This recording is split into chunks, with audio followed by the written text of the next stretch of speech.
Sit turn type sit. Good boy. Ruff.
Saying, "Oh, you look horrible. Is something wrong?" I'm like, "No, everything's fine."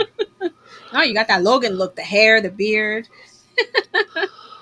It was amazing because one coworker went up to me and said, "You know who you look like." I'm thinking in my head, I already have the bad suggestions in my head. I'm like, "Okay, who's she gonna compare me to?" And then she's like, "Wolverine." I'm like, "Okay, thank God." So she went with the normal answer instead of like, "Oh, like do you look sad? Like you feeling down?" I'm like, "Yeah, but that's not that's not my hair." Right, exactly. My hair doesn't represent that. Anyway, that's sort of an intro for this episode. But the real intro is second episode of the year, and we were so positive the last time we recorded, and then we both get sick, and the world's changing with people. It's don't get me started on that. not a very good start to 2025. But I did want to ask you, when you get sick, at what point do you say, you know what, that's it, I'm going to the doctor? I would say the next day. If I start feeling like the tickle in my throat the day before, and I know where it's going. I know my body already. So I know where it's going. I'm like, this is going to be an upper respiratory infection all the way. Next day, I wake up, I already know I feel like crap.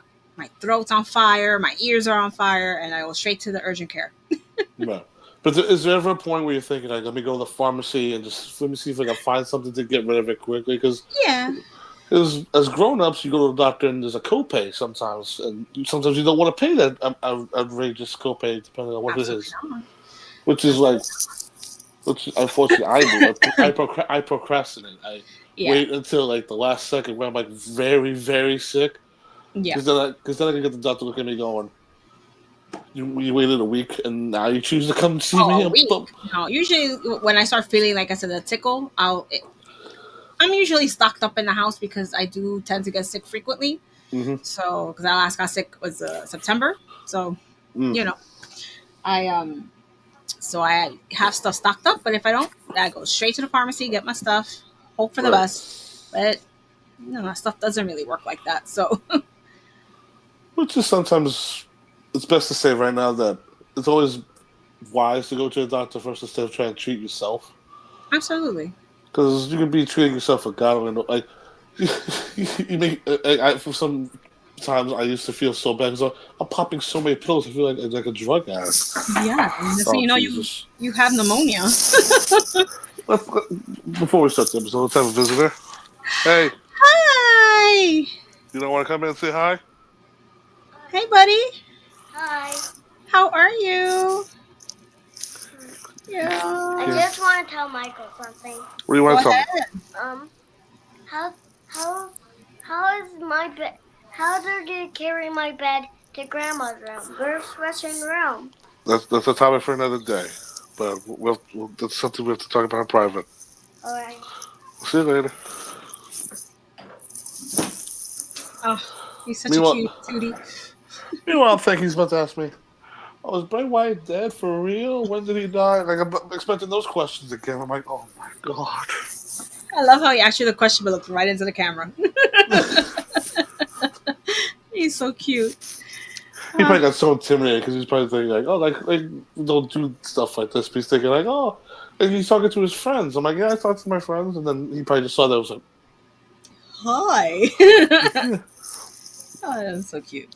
Meanwhile, he's such a performer. Like I tell you off camera, he's in love with the Thriller dance. Watches the music video and copies the dance. Move for move. I love it. I love kids. Yeah. It was so interesting because we were talking before we went live that the kids' signs at the wrestling show we went to. Would you like to tell the fine people what sign we saw? Yeah, we saw this little guy, must be no more than 6 years old? A little older than your nephew, maybe? Yeah. Holding the Charles Mason eats corn the long way. That's such a joke for us to make, but it's like when you see a 6-year-old kid hold us, that was his father's idea. Of course, he was like, "Mom's like Jason, Mom's not here, so here." let me blame this on my son for one night to get away with it. Yeah, these kids, they're just they're getting away with a lot, flipping the birds to everybody. I guess another good question to ask, like before we get into the episode, but what do you think the appropriate age is to introduce them to stuff like wrestling? Because I mean, unfortunately, I introduced him early, and now he's talking about a dead wrestler. Right. Of all the wrestlers to show him first, it was probably the worst one. But I mean, I think in this day and age, they don't have to be like 10 years old because it's still pretty PG. Mm-hmm. So I think you can start introducing them when they're 5-6 years old. 20 years ago, 25 years ago, that's a different story. then we hard cut to a 5-year-old girl dressing like Rhea Ripley, and you know how she dresses. And in matches, you're thinking that hopefully that was the little girl's idea and not some grown parents' idea. I know. No, it's I think I think with the content of what it is today, I think that's okay. It's decent.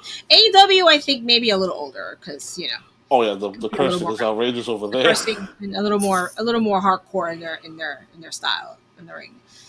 And meanwhile, my nephew watches I Show Speed and Logan Paul and all the famous YouTubers, and they curse all the time. I go, but not for nothing. How many times do we tell you not to watch them, but you continuously watch them? Oh my gosh! You gotta put a little block on his YouTube account. The problem is with YouTube, and aside from our content, there's so much of it where it's like if you block one, you have to block all. Yeah, it's pretty much like take the tablet away at that point. Like no more. He needs the kids' account. He knows the difference, which is the scary. He's like, I'm not getting away with this. No way. I have to start hitting him with this. If you can't see it, it's the boomerang. Oh, the boomerang! Yes. Was digging around, found this moments ago. Yes. We were like, we gotta get it for Mike. Puta cana. I didn't get it. Puta cana, baby. Can't wait to go back. I mean, take me with you at this point. The weather over here is getting ridiculous where we have to survive 8-degree weather and work. And meanwhile, at my job, we just sit there. I know. It's ridiculous. But meanwhile, sitting here is probably the best thing because welcome to History and Headlocks. I'm Mike with the lovely Ariana. And this week, we are talking about... So this is going to be one of those special episodes where we're going to be continuously doing over the next couple months or maybe years because there's so many wrestlers to cover. But instead of covering like a wrestling show, theme, pay-per-view, like blah, blah, blah, like we do a lot of different stuff that a lot of people cover where like we talk about the ins and outs of like a wrestling show. Now we're going to talk about the characters. Yes. And the people that do all the bumps and the flips that you and me are never, ever going to do. Meanwhile, you told me in the past how many times you've been tempted or try people recruit you to do said things. In my younger days, yes. So, and we kind of joked about this, we're calling it like spotology or spotlightology. Yeah, spotlightology. Yeah, because we're History and Headlocks, and we're trying for the theme here, people. Yeah, education, guys, education. And we gave everybody the power to vote, and we gave you 4 options. Mm-hmm. And everybody unanimously voted for the phenomenal one, AJ Styles. Yeah. You think there's a reason for it? I mean, yeah. Everyone loves the guy. Compared to like Brandon Danielson, Mickey James, and Christian Cage, mind you. Yeah, and I think also because, since he's still in WWE, his He's still very current. Well, even though right now he's injured, but and he's just one of those guys that from day one he just continued working as hard as he did. You know, so people just admire him and love his style and love his vibe. His style. His style. Yes. So, when was your first introduction to the man of AJ Styles? So, I first saw AJ at Ring of Honor. I don't remember who he worked. It's been a long time. But that's the first time I saw him live. Right. Or actually ever, was at Ring of Honor, and was completely blown away by his work. Is this the early days of Ring of Honor? The early days, like okay. 02. Like 02. Okay. So it just seeing the way he would move in the ring and just the stuff he would pull off was out of this world. Like we would just be like, how can anybody move like this and put his body through that kind of physicality and bounce back like nothing, right? He was just awesome to watch. It was like, yeah, it was awesome to watch. And then started seeing him on TNA, popped up on TNA, and you could kind of see the difference in how he worked in TNA as opposed to Ring of Honor. And that just shows you how versatile he truly was. Yeah. I will say, for me, when the first time I discovered AJ Styles was later on, like around 2006, because I was like just going through the channels, and Saturday night, randomly I landed on Spike TV, and it was TNA Impact, and I was looking at it, I was thinking, what is this? Because it's not WWE. And then the intro played, and like he's on the screen doing the Phenomenal Forearm, and then I see like my regular favorites, like Jeff Hardy, the Dudleys, and I was always thinking, where did those guys go? Because usually when people leave WWE, I had that question like where'd they go? Like what happened to them? Were they hurt?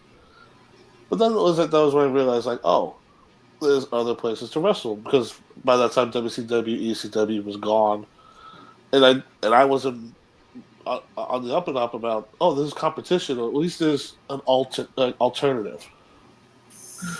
And like you said, like when I saw him, I was like, oh, this guy is insane. The move, the move. Like we'll talk about in matches later, but when he had the Ultimate X match, and he gets kicked and does a full flip and lands on his back, and then was able to get up. It's like I never saw anything like that. Right. So then later, what were you gonna say? No, I said it almost felt like you were watching a superhero in a movie.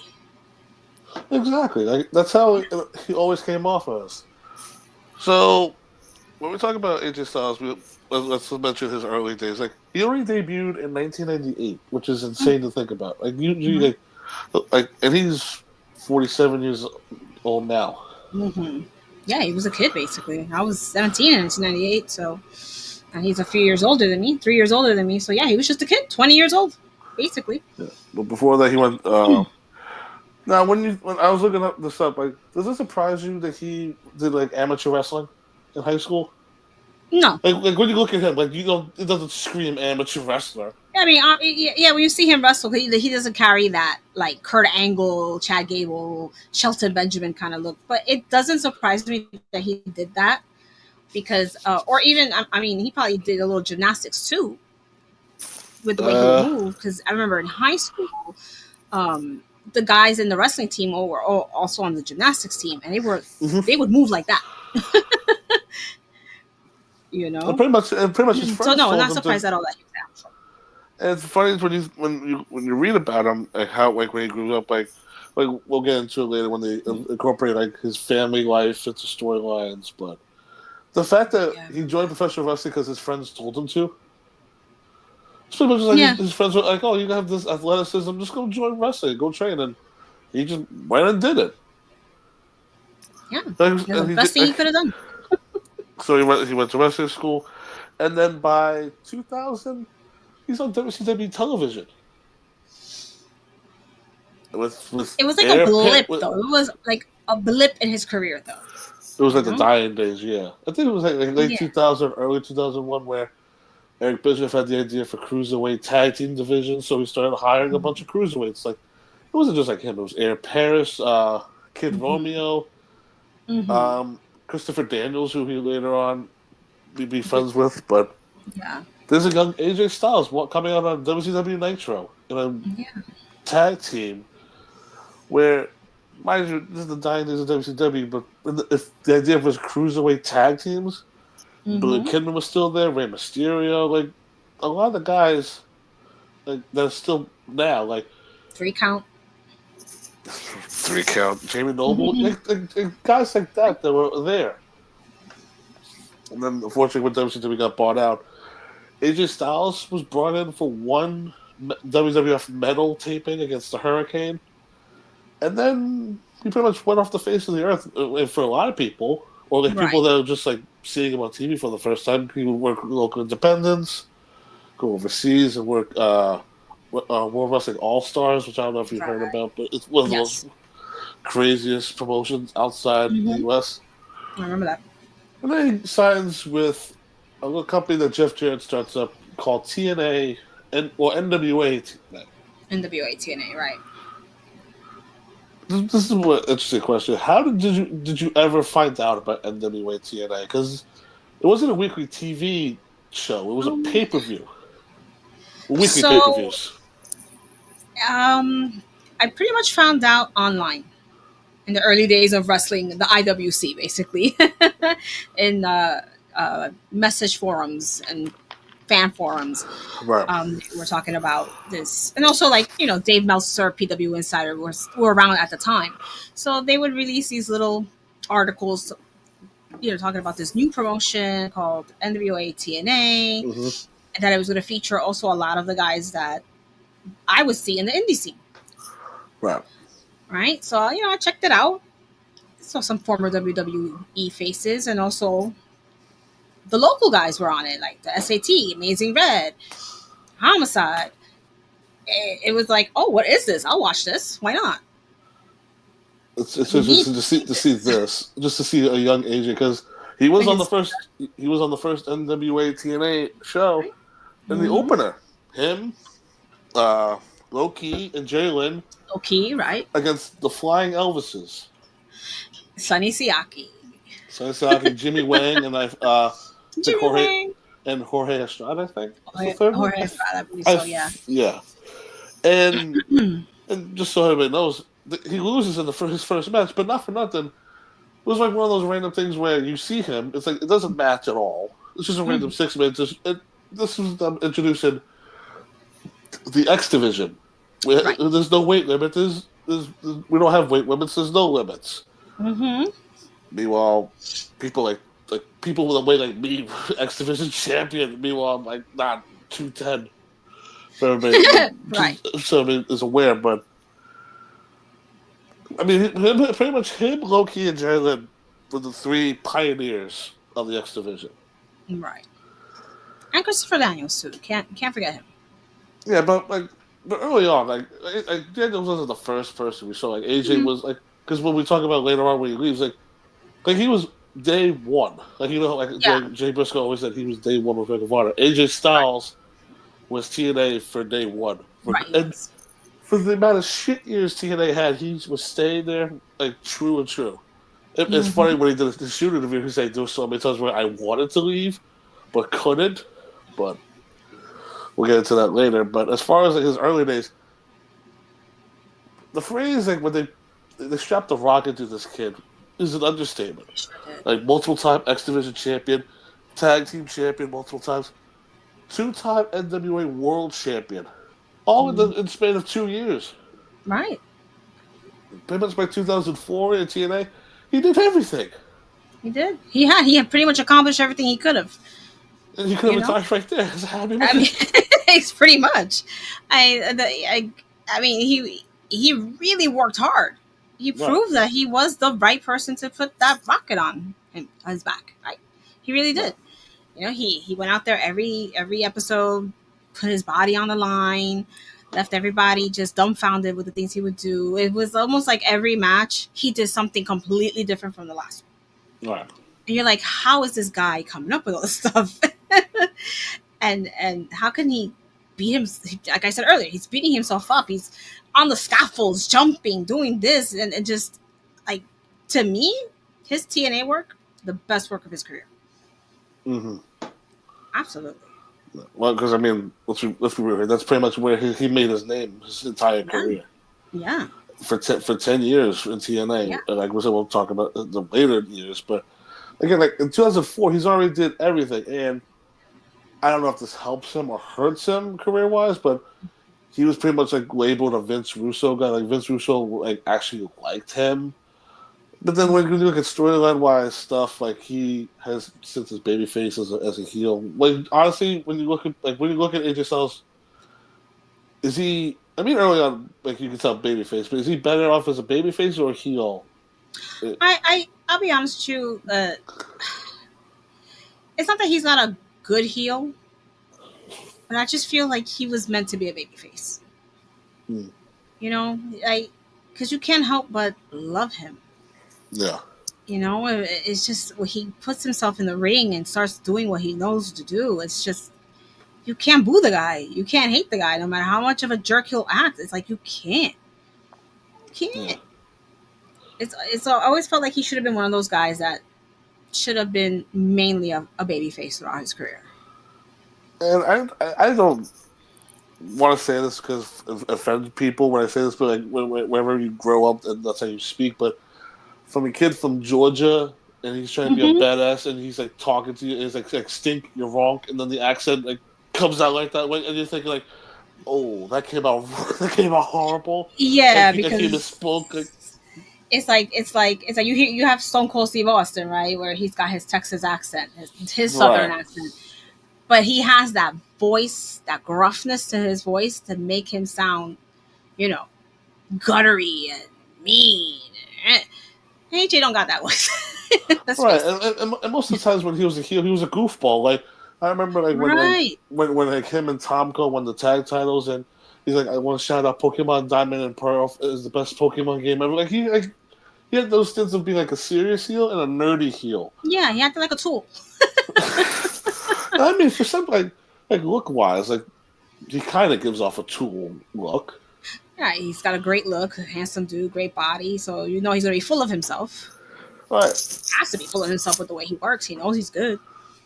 So then, we're talking about like how he pretty much did everything in 2004. So then later on, by the time 2005, 2006 comes along, that's when TNA starts bringing in outsiders like Raven, Jeff Hardy, the Dudleys, even Christian Cage, who made the jump, Kurt Angle. It kind of felt like his status as a main eventer kind of went down a little bit. Do you feel that way looking back? Yeah, because they started bringing in these big names. These big names that were already established for several years in WWE, WCW, ECW. So it's like, you know, TNA was a small pond, right, compared to, you know, the previous promotions and current promotions at the time. And it was getting fuller and fuller. So yeah, he was going to end up being, you know, a little fish in a little pond with a lot of big fish surrounding him, you know. But they still kept him in those big spots. I mean, like a random 6-man main event they promoted. It was like Jarrett, Hall, Nash against Styles, Hardy, and Macho Man Randy Savage. I remember that. And you look at back at the time, you would have been like you AJ, you don't fit in this match at all. Yeah, but you know, they still needed to keep him in that position because, like you said, he was the face of TNA. He was day one, so they wanted. He was their homegrown talent, right? So you needed to keep him up there, along with the established talent that came signed in. Right. You know. And meanwhile, you say he's definitely portrayed and given the label of like face of the company. Meanwhile, like at the time, when in WWE, the cruiserweight division are just like these lower guys who like the vanilla midgets that won't get over. Right. In TNA, AJ Styles is in the X division, being in main events, or at least like being lower on the card, where like you would have your Jeff Jarrett as the world champion doing his shenanigans with God knows who in the main event. It was like the Rhino, Kevin Nash, or Jeff Hardy, blah blah blah. But then, like your semi-main events would be AJ Styles against your Petey Williams, your Samoa Joes, Christopher Daniels, Chris Sabins. Like it was always like looking back at the reviews for the pay-per-views. Is always AJ Styles had the best match on the show. Why isn't he in the main event? Like, right. and then they would give him the main events. They give him like a couple more world title runs, but then it was like taken away from him. Well, because like I said, eventually your WWE main eventers came in, and TNA kind of had the thing of like, thank you for everything you've done, but now follow their lead. Right. Right. And we know that really was part of that. I mean, I'm not gonna say the downfall of TNA because it's still around, obviously, but it was the start of their decline. Because here you are, you could have had, you know, AJ plus other of these young upstart wrestlers be your main focus. No. But you got a little greedy. You brought in all these older guys, and Vince Russo was he still there? Oh yeah, he was there for he was still years. there. So obviously he's like, oh, I got these guys back. Then you bring in Hogan, and now you're taking all that you've built with these young guys that are the future at that time, the future of wrestling, and you just took it apart. Yeah, it's like I said, because like they were the foundation for TNA for the longest time, but it's also like when it came down to making deals for getting on television, Spike TV wanted to have Sting, Kurt Angle, Christian Cage, all the ex-WWE stuff because that's that's all they knew. Right. And to be fair, like when you see Kurt Angle and Sting, that's money right there. Of course, can't deny that. So then, like, I want to bring up like AJ's background as well because, like, well, yeah, let's go background first because he's a Christian man. But when doing the research, a lot of instances like on Independence where there's been several instances where he's been caught using the F word. It's a slur for gay people. That's not good. But it's like, and then when I see people defend it, goes, "Oh, he only said it towards his like friends." Because there's also a famous clip where Chris Sabin's doing an RF video sung out, and you hear AJ in the background, "Sabin's the F word," and then everyone's like laughing their ass off. Yeah, because back then that word, it was a slur, but at the same time, it was one of those words that you would just say it to your friends. It's kind of like there's an episode of The Office where they're talking about the R word. Yeah. Right? And, Michael's using the R word. At that time, the word was actually said on TV because it wasn't as taboo as it is now. Right? And he's like, there's a way of saying it where it's an insult, but there's a way of saying it where you're just teasing your friends. Like, so-and-so is the R word. So back then, that word, the F word, was also considered at that level where, it could be a slur. Right. What you essentially intended target. Right. But if you're just joshing around with your friends and calling the F word, it's just, all fun and games, I mean, our mutual friends that we know and love have in the past said that word to me, but they say it like a joking way. Right. But it's also like, because I see people, because everybody around the time when it was like time to cancel everybody, let's cancel you. It's like, somebody tried to bring that up for AJ Styles. I mean, well, like, I understand like Christian beliefs, all that stuff, but it's also like, I don't know. I don't know how to feel about it. It's like you just feel like a random thing to bring up because you didn't like that he said it. That came out of his mouth. Right. And I'm not it's like for them, they were just being one of the guys. Right. That's what he got caught saying it. Right. Exactly. Like, God forbid I ever say the N word. It's all over for me. But I'm that type of person. I mean, listen, us women, we call each other the B word all the time. So. Yeah, even grown men use the B word, like Jesus. But we say it to like my best friend. That's my B right there, Right. Like, how dare you? I gotta tell you something, B. Come here, B. Let me tell you this. I just wanted to bring that up because when I was looking that up, that was like one of the things that popped out to me because it was like of all the things, like I said it, like I'm not gonna criticize the way people are grown up. Because like you meet different backgrounds, the way we both grew up is like I can't be like, oh, how like your background sucks, or you can't be like the way you grew up sucks. Like that's not fair to say, right? Because I mean, also people have to distinguish character from person. I mean, if you don't like what AJ said, that's totally your fine. But we'll look at him on TV, the good, clean-shaved babyface, or sometimes a prick. Who I think we have an analogy yet, has given him the nickname the Phenomenal One. Which you think is like, one of those things like back in the day when like wrestlers would be like, "Oh, that's Mr. Perfect. That's the genius." Right. He's the phenomenal one, AJ Styles. Mm-hmm. Where I never questioned it as a kid, like growing up, or like was like, okay, he's the phenomenal one. Like the same thing like with Christopher Daniels, he's the fallen angel. Okay, like that was their nickname. And when talking about like WWE side, nobody really had a nickname. At least like, on the independents, people try to give themselves nicknames. I mean, hell, they still do it to this day. Yeah, because I think at the independents, you kind of need that to stand out, especially if you have a basic name like Adam or something like that. Like you kind of have to. You need to establish your character by having a moniker attached to your name, or creating a whole unique name for yourself. That's not your government name, right? Yeah.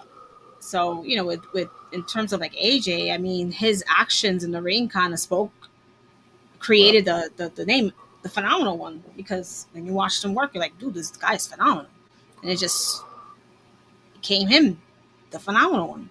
You know what the funny thing is about like today's wrestling is like all right, how many times have we gone to an indie show, and by the time the wrestler touches the rope, the announcer's just saying their last name because they have like a shit ton of nicknames that they want the announcer to say before. I know. Oh, now we know what the guy's actual name is. I don't need to hear all these 500 all these nicknames. And we'll still won't know what his damn name is. Like, which is it? Yeah, Jimmy be like, what was his name? Like, I don't know. I don't remember. I usually the guy that looks like so and so, like Baby Ricochet. Oh my!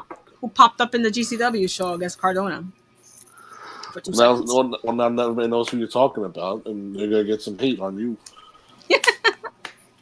It's all her. She said it. I didn't. So, like, TNA gets the Spike TV deal. AJ's now in the public, right? Which kind of sucks to say, but it's true. I mean, Fox Sports Net, that wasn't anything. There was just a website. Like, they were on pay-per-view for so many years. Right. Where, looking back at those prices, just to watch a weekly pay-per-view every week, my mom would have killed me.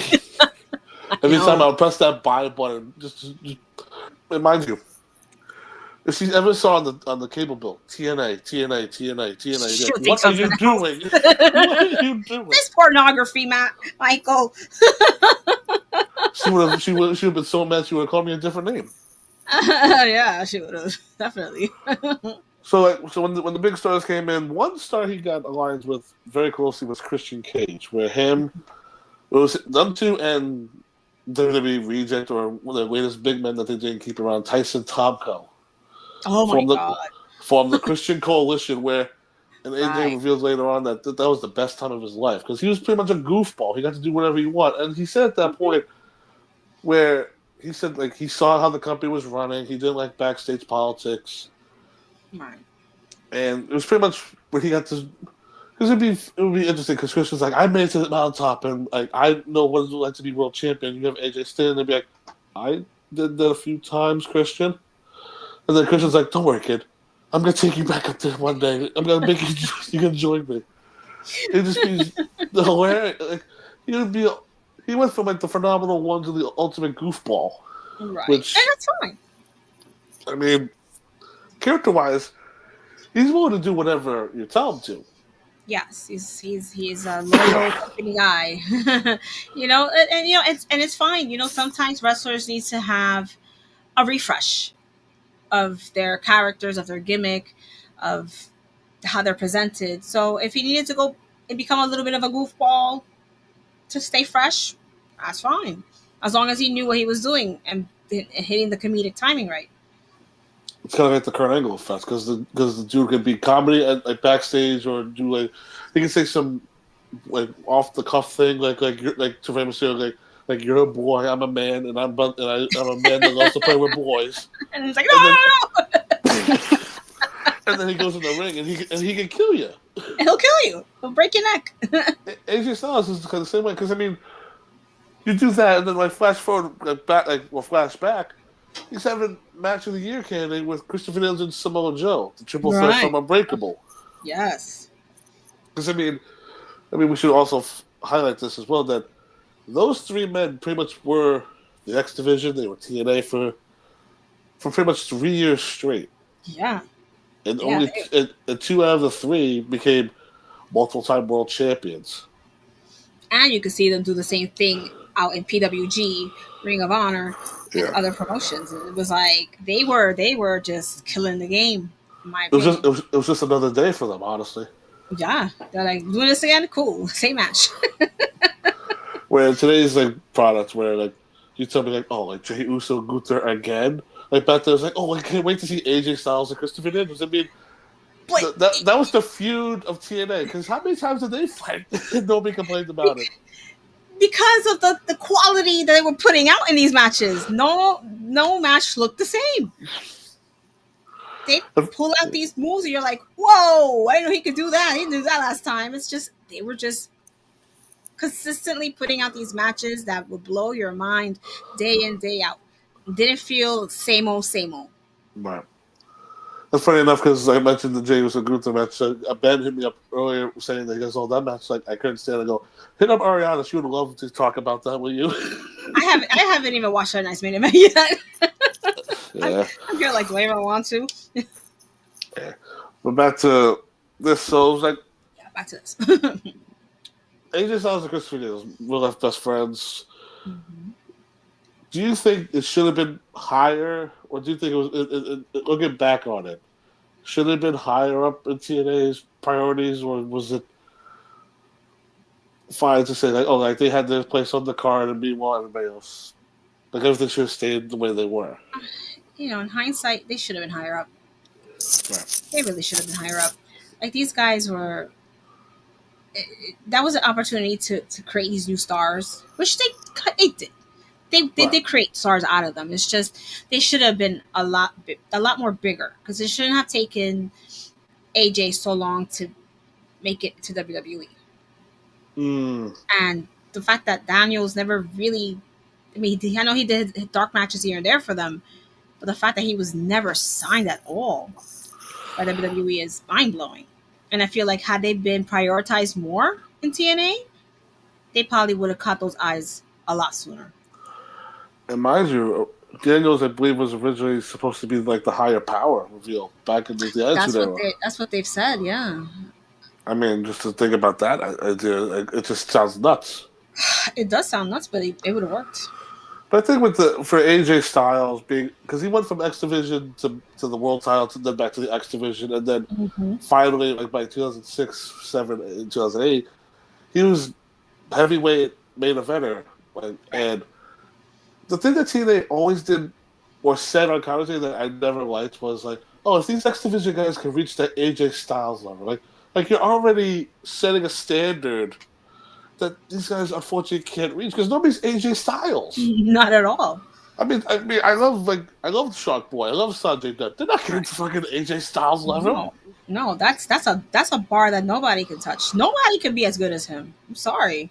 Because once AJ started working with your Christian Cages on 101, where he went Booker T, Kurt Angle, like all these main eventers, he pretty much stood out as like, these are all the WWE and WCW main eventers and AJ Styles. Because AJ Styles and Samoa Joe as well made themselves a main eventer by going toe to toe with each of them. So they do like storyline wise. Like I want to bring up that you were watching AJ Styles matches a couple of days ago. Is there any matches that stand out from his TNA run? Oh, the ones that you watched specifically. I didn't get to watch any of the TNA stuff a few days ago because I was I know it's kind of hard to find them to watch. You know, they're on YouTube. Yeah, I know, but it's a pain in the ass to have to sift through YouTube stuff. Like if there was like a library of his TNA work, that would be Plus. Yeah, I don't have that. Unfortunately, I don't have that. So that's why I was just watching the Ring of Honor stuff on Honor Club. But I mean, I it's hard for me to say if I have a standout match in TNA because he's had so many of them. Let me ask you this then, because you watched Survivor's Ring of Honor stuff. Right. Doesn't it seem weird that he was doing both TNA and Ring of Honor at the same time for a couple of years there? No, because we saw it's like Joe was doing the same thing, and a couple other guys were popping in and out between that. Like Punk did both of them together at the same time. Low key, Yeah, but I'm saying Alex like later. Shelley. But I'm saying like later on, because like I said, once they started making them, because Joe, I'm just gonna bring him up, world champion for so many years in Ring of Honor. He goes to TNA. He's opening match X Division Mhm. guy. Yeah, And AJ Styles, main eventer in TNA. Random mid carder in Ring of Honor, honestly, because it seems like a tale of two different careers. It's yeah, kind of insane that he did both, but like once the exclusive thing happened, he stuck to TNA. Because then, like, once he went back to Ring of Honor, before going to WWE, it was kind of like you have a lot of things you still have unaccomplished here in Ring of Honor. Because I think he was like Ring of Honor tag champion. That was it. with Red, right? Right. He was a world champion. Was a TV champion. Not the premier champion. Because AJ's stint in Ring of Honor was probably like so small you could miss it. Yeah, I mean, it was and it wasn't only because he did some amazing work in Ring of Honor too, very standout. Mm-hmm.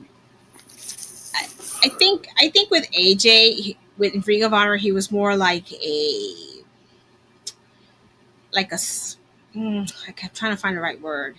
Like he was like a special event featured wrestler because we knew him from TNA, we knew him from other indie promotions. So like when he showed up to Ring of Honor, it was like a special moment. Like, oh, we're getting AJ today, cool.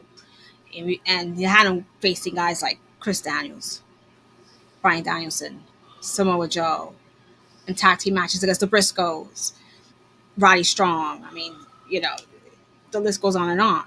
It was a little later on when he came back that he kind of was trying to get into the title contention. Right. During the Adam Cole era. No. But back then, in that era, he was like a special attraction. That's what I meant to say, a special attraction in Ring of Honor. But did they always label him as like TNA's AJ Styles? Like, was that ever like a thing? Was it just like, oh, here's AJ Styles, and he's coming straight from Florida? Yeah, they never really said stuff like that. He was just they were just like AJ Styles. We know who you guys know who he is. That's it. They didn't make any big think about the fact that he was in TNA. Like for them, he was there in that moment. Whatever else he was doing outside didn't matter. Right. Yeah. Because I mean, like he wasn't the only one. I mean, like I've seen rare clips like Abyss in Ring of Honor, and you never think like a guy like him would be there, but unless like. Exactly. Like, I think it was like the Age of the Fall gimmick that he was there for. Like he was like the hired hitman. It's like that makes sense, but it's like it just sounds so weird because we've known AJ Styles to be in the main events for so long, where like a Ring of Honor, it never really felt like he was a main eventer because like you had your Punks, you had your Nigel McGuinness, Bryan Danielson, who established themselves as main eventers. And meanwhile, the card's like, oh, there's also AJ Styles, the phenomenal one, is on our show today. I mean, he'd be on the show. He would be in main events, though. He would. Yeah. He would. And sometimes, if it wasn't, he'd be close to the end of the show. Like, he would put on these matches that it didn't matter if he was closing out the show or not. You know what I mean? They were just fantastic. The fans ate it all up. Right. Like, at the end of the day, it almost feels like because he has so much else going on in his career, especially with TNA, like that was his number one priority. Yeah. And it was almost like Ring of Honor was like a hobby for him. Like, oh, I got a day off. Let me go do this Ring of Honor show and put on a 5-star match with Chris Daniels. I mean, let's just be real here. TNA pretty much was buttering his bread. That's where he made the most money in his career. Right. Yeah, like that was just another Saturday night for him. Exactly. So he stays in TNA. I think at this time too, like I feel like they've definitely had to think like WWE had to know who this dude is, right? Right, of course. Because for so many years, like on SmackDown versus Raw, people would make him people would make the AJ Styles CAW and put him against your John Cena's, your Randy Orton's, the future of the time. Because if you would have put AJ Styles in WWE at that time, we could have seen some interesting things, honestly. Mm-hmm. Compared to when he finally does come to WWE. Right, and at that point, it's like 2016, right? Right. 2016, and it's like WWE wasn't at its best at that point, you know. So it feels like a lot of those guys, like you mentioned, kind of were already past their prime, you know, or just crossing over their prime. And if they would have brought him in 10 years before, or even 5 years before, they would have put on some great matches. So they bring him in, and it's almost like now you bring him in like a good 14, 15 years after he was killing the game in TNA. Like, he's already himself already kind of past his prime at this point. But because he's AJ and everyone loves him, he can still go at the time to this day. It's like they really missed the mark with that.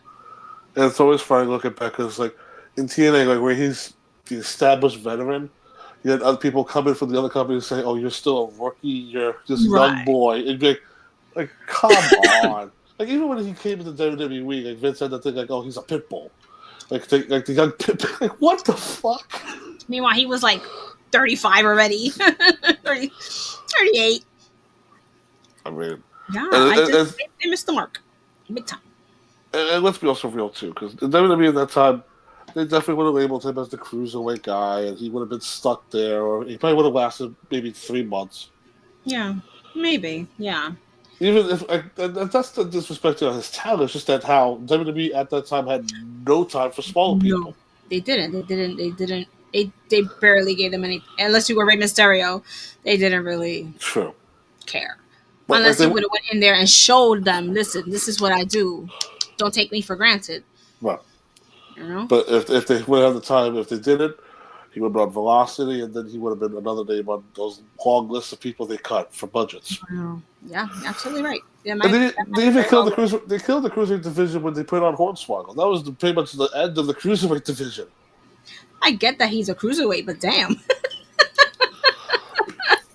It's funny you mentioned when they're bringing in people past their prime. When by 2009, 2010, when they bring in Hulk Hogan and Ric Flair.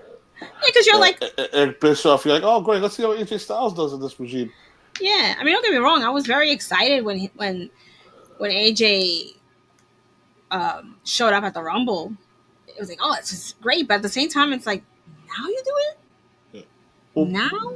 We'll get to that, but I was talking about because this is pretty much when 2009, 2010, when you start to see, like, like, what's going on with AJ Styles' career trajectory? Because and TNA, yeah. Yeah, because Hulk Hogan comes in, right, and he goes, "Oh, you have potential, brother, to be a main eventer." What? He's already a main eventer. Like, he's been main eventing. And then they give him Ric Flair, the new Nature Boy. Right. Ari. Yeah. You see this man on the screen right now? Yeah. Does he... By the way, family man, married to his high school sweetheart, the new Nature Boy? Not at all. He's not that at all. Like, at all. Like, let him continue just being the phenomenal one. There's nothing wrong with that. Stop trying to act like he's some newbie. That's the thing that frustrated me a lot. Like, you're taking away everything that he's earned. What? He's killing himself. He's busted his ass. He's proven his worth. What? And now you're kind of making him take all these steps back for these old timers. He's world champion, and he gets paired with Ric Flair. I remember the message boards for where people were diehard TNA fans. They did not understand this pairing at all. Because, like I said, family man, never cheats on his wife that we know of, but he's always been a family man. For God's sakes, he tattooed the dates of his kids' births on his ribs. Yeah. He's a loyal father. And he's supposed to be the new kiss stealing, wheeling dealing son of a gun. Meanwhile, Ric Flair, who did not want to be in TNA at all, was pretty much dragged kicking and screaming. And then once he got his paycheck, he had a smile on his face. Right. He would get beaten red every week. Remember one promo, he looked at D'Angelo, was like, "You're nothing but a stupid black man." It's like, what? This is 2010, and you're saying this stupid nonsense? That's never appropriate. Never. Not even back in the... Regardless. Yes. Oh, God. Meanwhile, you look at the Pope D'Angelo Dinero, and you could have said, that could have been your next Nature Boy if you wanted to do that gimmick so damn badly, because he was a pimp. Mm-hmm. Right. I don't know. And then they do Fortune 4, which is another weird attempt at a wrestling company capitalizing on this. The Four. The Four Horsemen, right. It became a joke when they added 7 people to the stupid group. Because you had AJ Kazarian, Bobby Roode, James Storm, Matt Morgan, Douglas Williams. It's gonna get worse and worse. Like, where's the 4? Now it's like 7. It's 7. It's a whole baseball team now. I mean, they were all great, but like, let go of this whole 4 thing. Let them just be them. Like, yeah, it's almost like this wanting to like have nostalgia, but you're looking at the wrong parts of nostalgia in wrestling. There's no need for it. Like I said, AJ was willing to do anything. Like he all of a sudden he came out with blonde tips in his hair. Like he started wearing suits. Like he was trying to. He tried. I mean, when you get presented something, we can say no, and then they get fired the next day. Like for us, that's if we go to our jobs and they tell us this is what you're gonna be doing today, and you just go fuck you, no, you're done. You're done that day. That's it. Pack your tape. Pack your desk. Lucky you. Exactly. You stay home. You just close the laptop and just say goodbye. No, they'll log me off, and I won't be able to access my stuff. Like, what happened? And send your laptop back. Because I mean, like, so like AJ did that stuff, and like, can we just be blunt with this? He did not excel in the Hogan regime. No. Hulk Hogan had no idea what to do with this guy, or he would call kid. The way I look at it, who would have excelled? And if AJ is the one not excelling, then nobody could excel unless they were, brown nosing Hogan all day. Eric Bischoff. Oh, yeah. Where these days, when if God forbid Hulk Hogan falls or stops, like Eric's gonna get a shit stain on his face because that's so far up his ass he is these days. But anyway, it's also weird too because you had Eric Bischoff there at the time, who's supposed to help creatively, and somehow, like, it just someone got along with him. It's like one of those weird things because like AJ would still be like, let's be also real too. His in-ring stuff never failed, regardless of who the hell he was in the ring with, like goddamn Robbie E. or Big Rob Terry, who's green as shit.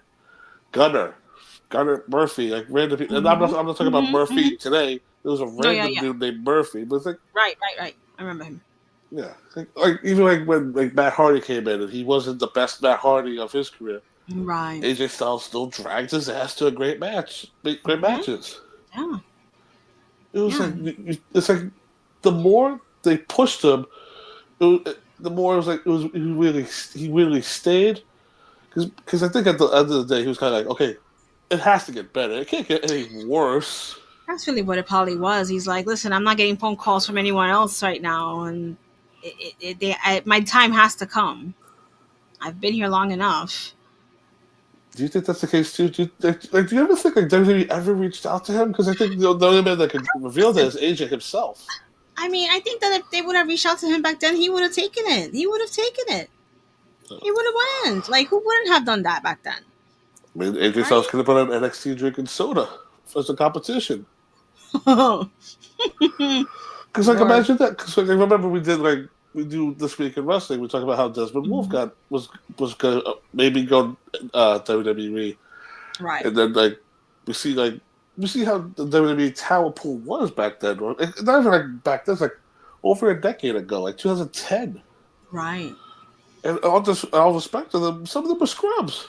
Compared to AJ Styles. Absolutely. You had a faction of 8 rookies. Meanwhile, you could have had one AJ Styles, and you couldn't do that. Exactly. He could have been the star that you were looking for back then. And I think also, too, like, you have to think about who was in charge of the company, who was in charge of challenge relations. Right. I don't see anything in this young Alan Jones. Right. They were clueless. So, like we said, like maybe he saw, maybe thinking like it can't get any worse, right? Then 2 words, Ari. Claire Lynch. Claire Lynch. What do you have any recollection of this storyline? That's Claire Lynch. No, I don't actually. Where Daniels and Kazarian were on a conspiracy theory that AJ was sleeping with Dixie Carter. Okay. So they had photos of like Jesus AJ and Christ. Dixie going to a hotel room, and then you just see pictures of him hugging, and all of a sudden there's a kiss on the cheek. Because Daniels was like fully convinced, like, oh, the reason you're the company's the face of it is because you kissed the boss's ass, or literally you kissed her on the cheek, and Mm-hmm. and so then they did want when I say they, Dixie and her husband didn't want to be perceived as cheaters, or Uh-huh. Dixie Carter didn't want to be perceived as that. So they found this actress because they were trying to call for a druggie. Oh God. So it was revealed that Dixie had a nephew. I think it was nephew named Claire Lynch, and AJ and her were her sponsor. So they would go get her, bring her to the meetings. So, like that's what the pictures were supposed to be revealing of them to go to pick her up. Right. And then it was revealed that Claire has a bump. She looks pregnant. Uh-huh. So then Daniels and Kazarian go, the bastard's daddy's AJ Styles. So then this whole Oh. thing of like who not for nothing, one of these segments where it's trying to be all serious. For TNA, they're trying to make it serious. There's Jerry Springer chants, there's Maury chants. The TNA fans did not care. Yeah. I mean, why would you drag all three of these guys in a storyline like that? I feel bad for the actress to play Claire Lynch. I don't know her real name, but she was like those infomercial girls. This was like a regular casting thing where she's like, okay, I'll do it. But then you throw her into the world of professional wrestling, and wrestling fans are very harsh. If they see bullshit and smell it, they will tell you it's bullshit. Oh yeah, absolutely. To where the point was, this poor woman. We know how bad Twitter is now. It was worse back then when they found this woman's Twitter account, found her professional page, and flooded how this woman's a fucking horrible actress. She ruined AJ Styles' career. They were saying all this shit. So before the payoff, she quits. Do you blame her? So then they have a random attorney come out and say, "Oh, she lied. She says she's sorry," and then blah blah blah. The whole storyline's over. Uh-huh. And then they do a thing where AJ wants to be world champion. He loses. He goes away for a couple months, and Jay flashed a picture of it earlier, but he started growing his beard out. He started growing his hair out long. Started wearing leather jackets, riding a motorcycle, drinking beers, which was the funny thing to see because it's like when there was a footage of him drinking a beer. Mike today goes, "Oh no, not AJ," because like he's doing crack. Because AJ's unfortunate past was that he grew up with an alcoholic father, so. That was them trying to blend that in, so it was like when you see AJ drinking, they'd be like, "Oh no, he's off the wagon. He's falling off." But meanwhile, he's just all depressed because the storyline was he felt betrayed by the company. Like, "Oh, you think I knocked this woman up? I'm cheating on my wife with this bimbo?" Right. I mean, just like this is like towards like 2012, 2013, and then. They do the CM Punk storyline with AJ Styles. His contract's up. He wins the Battle for Glory series. He says, "When I win the world title, I'm leaving." Right. And the best part about it was his contract was expiring, and all he wanted was the same amount of money he's been making. They lowballed him. Funny enough, we hear that story going on now. It's still going on. Of course, it's always going to happen, fortunately. So he wins the world title. He goes away for a couple months. He does some independence, which was really the best thing TNA did with him because he's going around to Japan, going to Mexico with the TNA world title in his possession, and then treating it as world title matches. Right. But then his final impact on January of 2014, EC3, Rockstar Spud, Jesse Goddard, Robbie E, DJZ, Christopher Daniels, Frankie Kazarian, Bobby Roode, and Magnus and Dixie Carter. 10 people killed AJ Styles, took the title away from him, and he was officially gone from TNA. 12 years in this company. And they Well, he didn't want to resign. I'm gonna be fair here. He did resign, but that's probably the most depressing Impact episode I watched. Because guess what? He's not coming back. Right. Yeah. Because every normal wrestling fan would watch that and say, "Oh, he's gonna come back with a group of people. He's gonna get his revenge. He's gonna get his title back." No, Yeah. he left. He went to Japan. Right. He went to Japan at that point. And the funny thing was, that group of friends he wouldn't join. Like, why is he not TNA still? Or I did wonder, like, why, what was going on in the States that he went out there and was doing like a long-term stint out there, right? Right. I wasn't sure what happened because last I remembered he was doing TNA. He was still doing Ring of Honor. So it did catch you by surprise, but it also felt right for him because it helped him expand his career. Yeah. AJ do times when he was with TNA, but it was like just at that point in 2014 when the phrase like AJ Styles was no more with TNA, it did seem real. No, I didn't. But so he goes. What were you gonna say?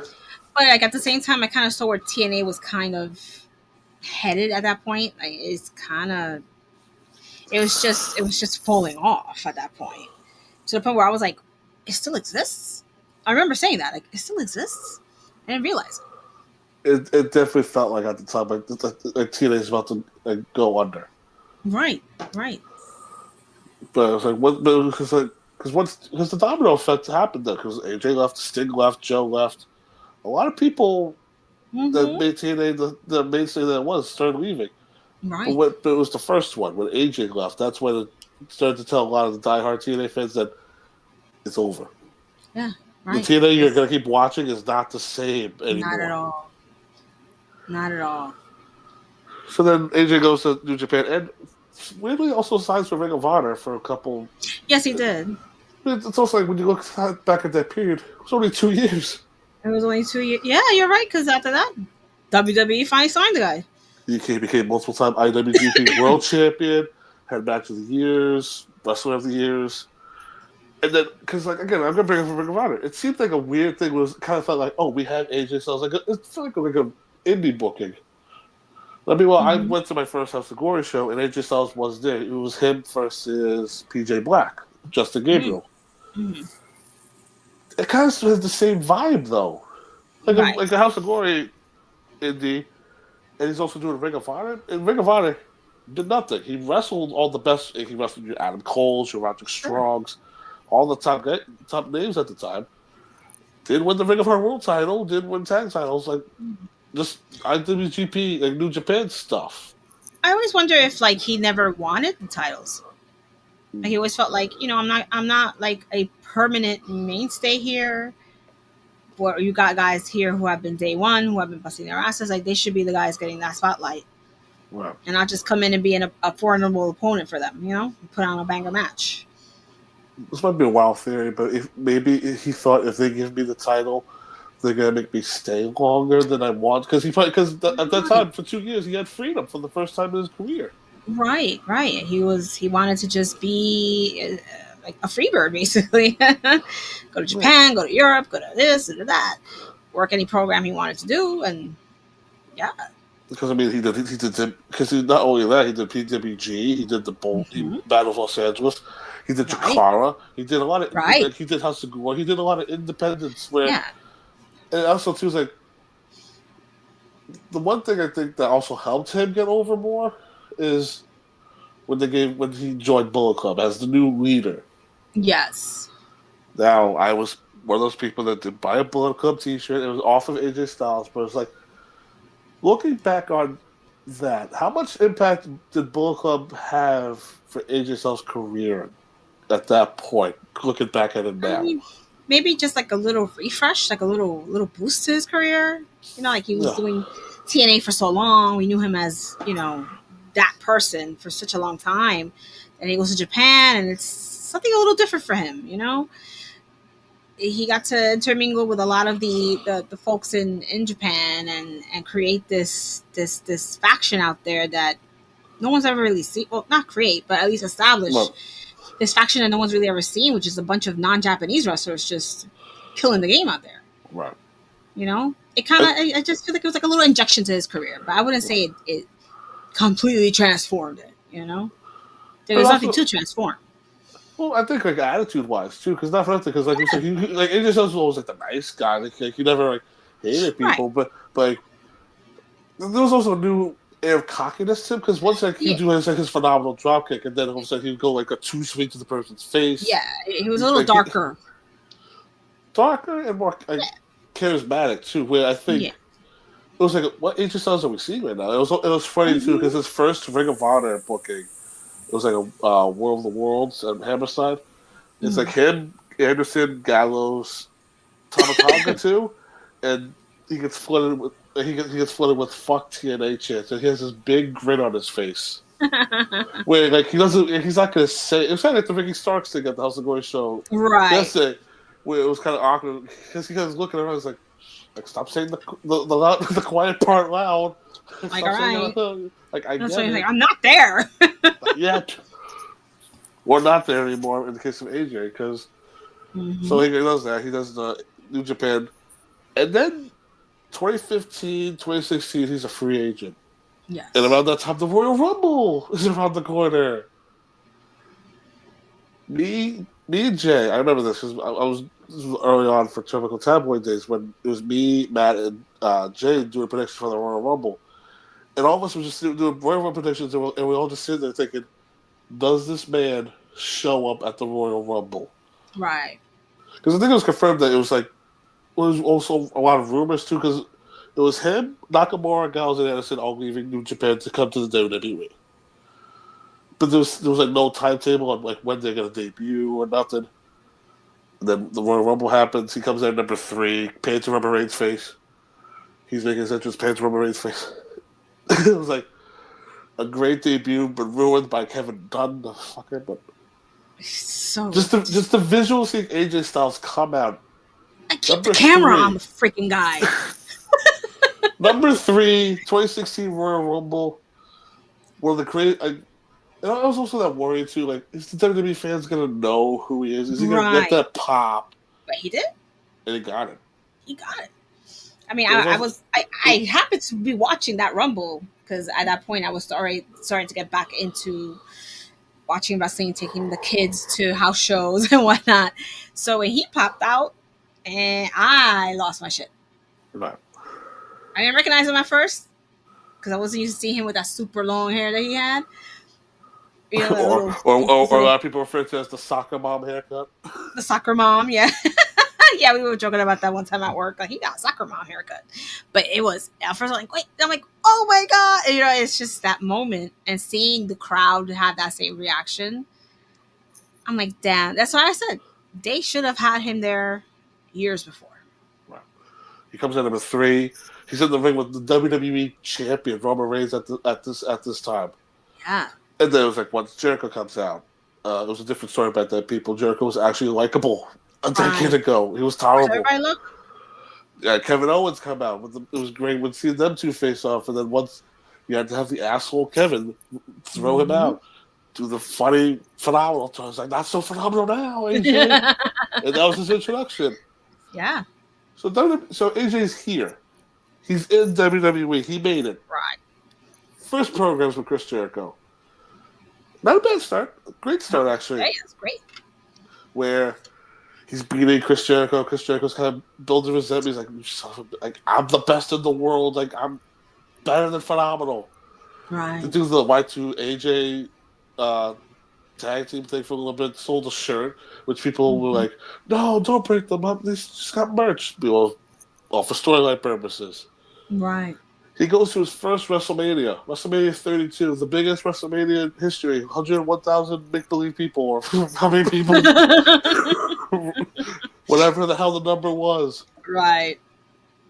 And he loses. Okay. Next night on Raw, he wins the number 1 contenders match for the WWE title. It's him versus Roman. He loses. Gets a rematch. Now Gallows and Anderson are here. Here comes the club. Mm-hmm. Like a club sandwich, okay? Right. And he loses. I will say it was a weird couple of months for AJ. Yeah, it's very underwhelming. WWE, looking back on it. Right. And that's the issue. But then John Cena makes his return, and you have them two face off, and you get holy shit. Right. Let's go Cena, AJ Styles. That's it. Right. And then AJ turns heel, which I think was very too early on. I don't know. Looking back on it, because it was like 3-4 months into his WWE run. Trying to remember, because I remember seeing them wrestle at a house show, John and AJ. I can't remember if he had already turned heel by that point. He probably did at that point. He might have already, but I don't know. I was excited. I'm like, fuck John Cena. And not mind you, because I think AJ revealed this. So all these months happened, and then when the John Cena thing happened, he was pretty much having a lot of doubts, AJ, because it was like, do they really see what I have? Like, do they just want me for the sake of having me? Having the name. And then it's like, he beats Cena screwy at Money in the Bank. Then at SummerSlam in Brooklyn, beats John Cena clean. Something that people rarely get to say nowadays. Fucking doorbell's ringing. You have to, I had to take. Sorry. I'm waiting for. We'll just have Jay in production. Yeah. Cut it out. Yeah. But by the way, how does they ring that damn doorbell? You heard ding that, dong, right? Ding dong, ding dong, ding dong. Non-stop. It's like, geez, I'm coming. So anyway, so AJ's doing the thing with John Cena, and it's pretty much everybody's dream matches come to life. First time ever. Then when they do the brand split, this is when AJ starts to get a little worried, because they just put him, Giles Anderson together, his best friends from Japan that he made. Right. They go to Raw, he goes to SmackDown. And that was probably the first time where he got very annoyed, because it's like you're starting something and then you're ending it. Which I think at the time, looking back on it, it's kind of like, it's good to separate him, because it's not supposed to be about all of them. It's supposed to be just about him. Correct. And no disrespect to Giles Anderson, but AJ is AJ. But it's like, it's supposed to get Finn Balor around the time where it's like, always teasing the Bullet Club stuff. Mm-hmm. That was the biggest season WWE for that year. Mm-hmm. So then he goes to SmackDown, he gets put with John Cena, Randy Orton, Dean Ambrose, Bray Wyatt. Like, he's still a main event guy. So he beats Cena at SummerSlam, and then a month later, he's beating Dean Ambrose for the WWE Championship. Right. That's his first WWE title. Yes. Just period. Right. Did it kind of shock you, or did it catch you off guard that like they were quick to pull the trigger on it? It caught me off guard because I thought they would have had him do like the mid-card title first, then build up to the world title, like they usually kind of do for the most part with a lot of these guys. Excuse me. But at the same time, I felt like it was his time. It's bad enough they waited so long to have him finally there. Give him the world title belt. He's proven his worth around the world. Right. All the fans know what he's capable of doing, and you finally got him. You better put that belt on him before it's too late. Right. He wasn't getting any younger at that point. Yeah. Because this is a man that went from starting the year in WWE to now 6 months later he has the prize that the company is based off. He has the main title. And to say John Cena busted his ass with AJ Styles, the match that those two had together, the SummerSlam and the one at the Royal Rumble. Right. It just shows like how AJ Styles he can work with anybody. Right. It didn't matter who. Right. So he did the thing with Cena. He goes into his second WrestleMania. He has a match with Shane McMahon, which is still weird to look back on. That AJ Styles and Shane McMahon had a WrestleMania match. I know. And you would think, like, that was his second Mania, right? You would have thought that they would have had him facing a real opponent. Yeah. Like you could do him and Cena at WrestleMania. You could hold off. Yeah. That was 2017? Yeah. Yeah, that feels weird. Yeah. And he's also doing so he's in WWE and they do the typical nickname stuff. So it's like he's on SmackDown Live. That's when the brand split's happening. He's the face that runs the place. Like he's the man that built SmackDown Live. Mm-hmm. I mean, it was always so funny when he was like the man that made SmackDown Live. Like no, this was from 1990. But he was a kid at the time, so it made sense. He was all cocky. Exactly. So, a couple of WWE title reigns, and then did it ever feel like he ever fell off later on? Not ring wise, but I think his stock. Yeah. Maybe. Because he was always still a main eventer, and for some period of time, I remember reading that Vince looked at him as the guy to put with, just to see if that guy could work. Right. Because then you had AJ going against Cedric, Humberto Carrillo, Ricochet. Yeah, it's like they made him the Dolph Ziggler, right? It's like right. I completely see that. I completely felt that. I would sit there and come on, man, what are you doing with AJ? What are you doing with this guy? He's probably the best wrestler, pound for pound, on your roster right now, and you're just using him as fodder. Right. You bring him out from time to time, have a match with some guy, like you said, to see if he can be established, and he wasn't there long enough, in my opinion, to put him in that role so fast. Yeah, but the counter argument, I guess that just shows how Vince saw how he worked. It was you know what, this is somebody that I could use to help other guys, but it's also because they just still had his wins. From him. But it's you gotta still keep him as you have to keep him as a main eventer. Right. It's so frustrating to think about that. It's I felt sure, could he help? Of course, but it doesn't mean he just becomes your typical Ms. Dolph guy that you just use to put somebody else in the spotlight. He is the spotlight. he's not just a typical workhorse like Mr. Perfect. Like Mr. Perfect and Rick Rude label workhorses, and they never reached the top. AJ at least could say, I've made the top so many times. Yeah, and they still had the opportunity to continue keeping him at the top for a long time. Yeah, because AJ would win tag titles, Intercontinental title, which actually was shocked that he didn't get those first. Because when you look at the Intercontinental U.S. titles, those are perfect for him. Right.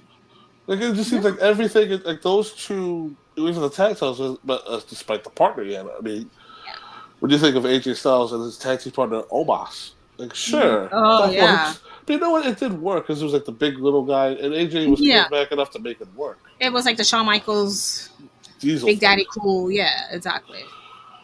And then it's a typical trope. So it's he has his WrestleMania matches where he does all the dream matches pretty much. Shinsuke Nakamura, the New Japan rematch, which not very. It was back in the day. He had his match with Randy Orton. We all wanted to wait till that spot where Phenomenal Forum into RKO. They've done it to death now, but it's still the best thing ever to see. Right.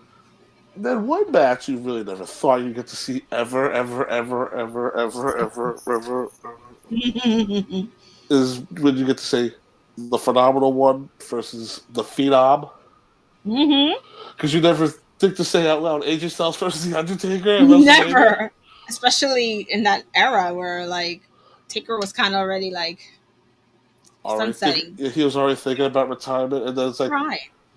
Because I think a lot of people don't really acknowledge this that much, but that was his last opponent. Undertaker said, AJ Styles, I'm going to retire. Yeah. You're going to be my last opponent.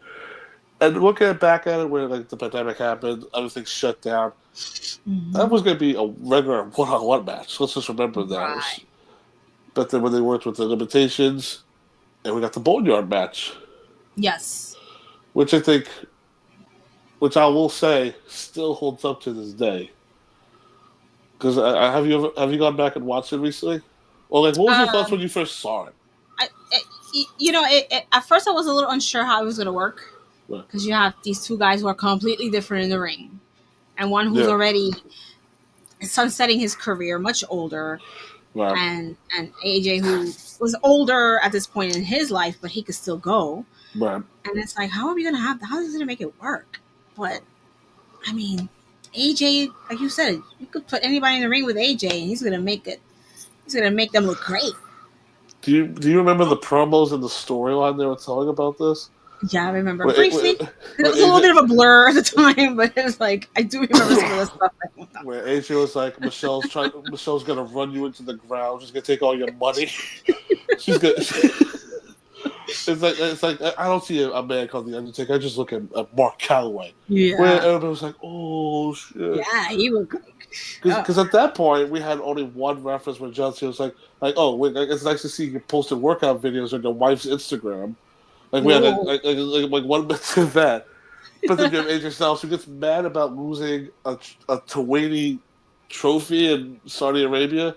So then he gets mad at the Undertaker. He's like, I'm calling you out. Like you're not a dead man. You're just a guy with lights. Like, you're a freak show. You're not really dead. Right.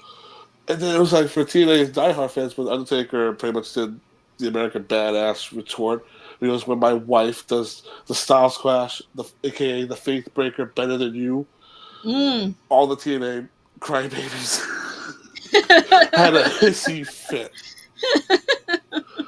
It's so funny to think of. It's so interesting because you always think like TNA people or no TNA people, WWE people, talk to WWE people.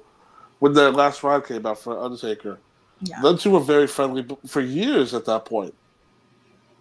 Yeah. So pretty much where it was like, when Undertaker made that decision, it's gonna be you. It's like, okay, that's fine. So like we said, Boneyard match, 5 a.m, when they have 2 hours before the sunlight comes out. Right. And they give us that masterpiece where they incorporate everything.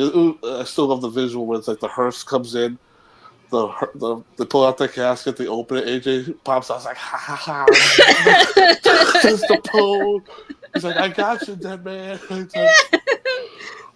Yeah, that definitely is what you call cinematic wrestling right there. And this is where I'm really hoping Jay finds this picture, because this is like, mind you, this is the first year of WrestleMania where they're doing 2 nights because of the pandemic restrictions. Yeah, yeah. And Undertaker wins, but you need to know how he wins, right? So the object is to bury your opponent. Right. One of the ending shots of WrestleMania Night 1 is AJ Styles' hand with the glove sticking out of the dirt. Callback. Jay needs to pop that picture up, because when you just see the video, because not for nothing, it's like when you think of AJ Styles, it's like when you think of people that go against the Undertaker, it's like those spooky characters that have to die, right? Right. You go off of WrestleMania Night 1 thinking, AJ Styles is dead. He's buried somewhere in Florida, probably getting the coronavirus, or God knows what he's getting. But just the visual of his hand sticking out of the dirt, that was something we haven't seen since like the Attitude Era. Right. It's like I said, it's a callback to when the Undertaker's hand was sticking out with the glove. Exactly. Yeah. I think, in my opinion, that was beautiful, especially knowing that was going to be Taker's last ride, right? Right. It's such an homage to him in that moment. Like that's such a cool. Whoever came up with that idea, kudos to them. Right. Very smart. And then it's kind of weird to say that was probably the height of AJ Styles, because unfortunately for the last couple of years he's been dealing with injury. Mind you, this is a dude that didn't get hurt, regardless of all the stupid bumps he took, even being dead. Yeah, he came back. Yep. But it's like, now it's like the last thing we saw him do was the feud with Cody Rhodes, which I think still stands the test of time. But it's also when he did the weird heel turn. They changed his music, right? Which quickly, by the way, what do you think of his overall presentation with the theme song? Not this the first one he came in with WWE. That fit him. I thought it fit him. He had a good feel to it. The change though was like, what the fuck are they doing? I mean, because it sounds like very gospel type. It's like, yep. Yeah, you don't want none. We don't want none. Yeah, but I liked it. It fit him because we know about his personal life. Christian man, Southern Christian man. I mean, I'm sure that that's something he grew up listening to or surrounded by as a child, and I think that I really like the sound of it for him. I think he's revealed that he's a big hip hop rap fan. Yeah, which it never seems like every time I look at him, I'm like, really, you are? You look more like you like listen to metal, or rock music. country. Or country, right? Right. Like I can't see him sitting there spitting some freestyle songs. You know? I'm not even gonna attempt to try freestyle stuff, but so like with AJ Styles currently, like he's currently positioned on the SmackDown roster, Mm-hmm. but we haven't seen him since. I can't even remember when was the last time we saw him. But I think it was like in the summer. It was a long time, right? That's why Since he he's broke like, his ankle, correct? yeah, on I think it was no, I think he was taking a move from Carmelo Hayes, Right. and like his ankle turns. Like I mentioned, dude never gets hurt. Well, he had the track record of never getting hurt, and now he just gets hurt. No, yeah, and that just shows you, man's getting older. And he has revealed that this is his last contract he signed. I don't know how many years he has left, but he's 47. I think he's probably going till 50. Yeah. But the one thing I do hope, like I'll ask you this, is like, when you think his WWE deal's up, you think that's it for AJ Styles, or do you think he's gonna go to AEW or go somewhere else for one last? Original AJ theme song was for James Storm. Yeah, that's true. Yeah, I don't know that. Interesting.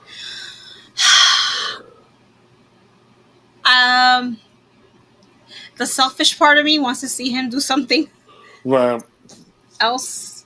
Right. Maybe pop up in AEW, see some more dream matches come out of that. Or even some like run back matches with like Joe and everybody else. Mm-hmm. But at the same time, I think that if he's ready to end his career that way, with WWE being the final, then I think that's what he should do. Right. Have it end on his terms. Because we're doing this on the week of the Royal Rumble, and I would like to hope that he makes a return at this year's Royal Rumble.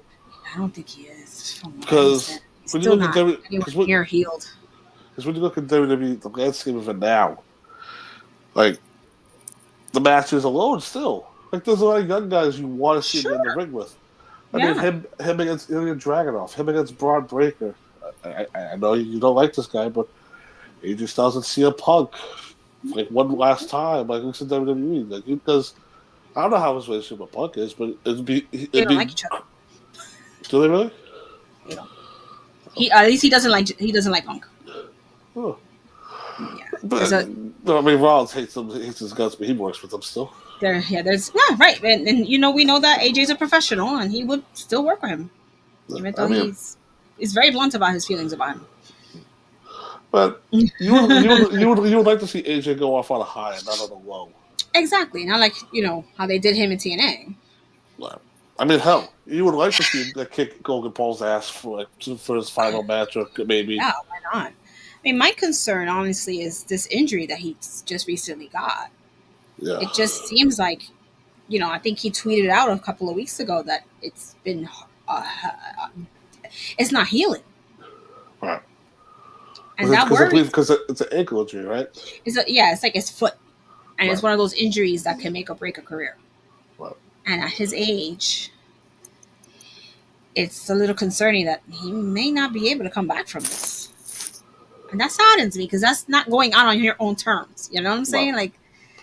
And I would hate to see his career die because of not die, but you know what I mean, like end. Yeah. Because of this injury that, like you said, for so many years he was able to wrestle basically unscathed, and then he gets these two semi back-to-back injuries. Right. And I don't even know if it's the same foot that got injured, but it's honestly, I'm a little scared for him right now. You just hope that like the phenomenal one can come back and at least be close to what it is, because like I said, there's still, you would hope like the field is so vast where you want to see him be in the mix at least. Right, just a few more matches, a few more big matches with some of these younger guys that have come in. Because you and me can be realistic and say, there's no way they're going to give him the world title. They're not going to make him the man, like the main guy, but him in the mid card helping a lot of the guys out. Because I mean, this is the time that he could have been doing it. Right, exactly. Right. It kind of sucks that we have to end on like that far for AJ, but as far as like we do want to see this man's career end appropriately, because the pun intended, it's been phenomenal. It can't end on a whimper. No, it shouldn't.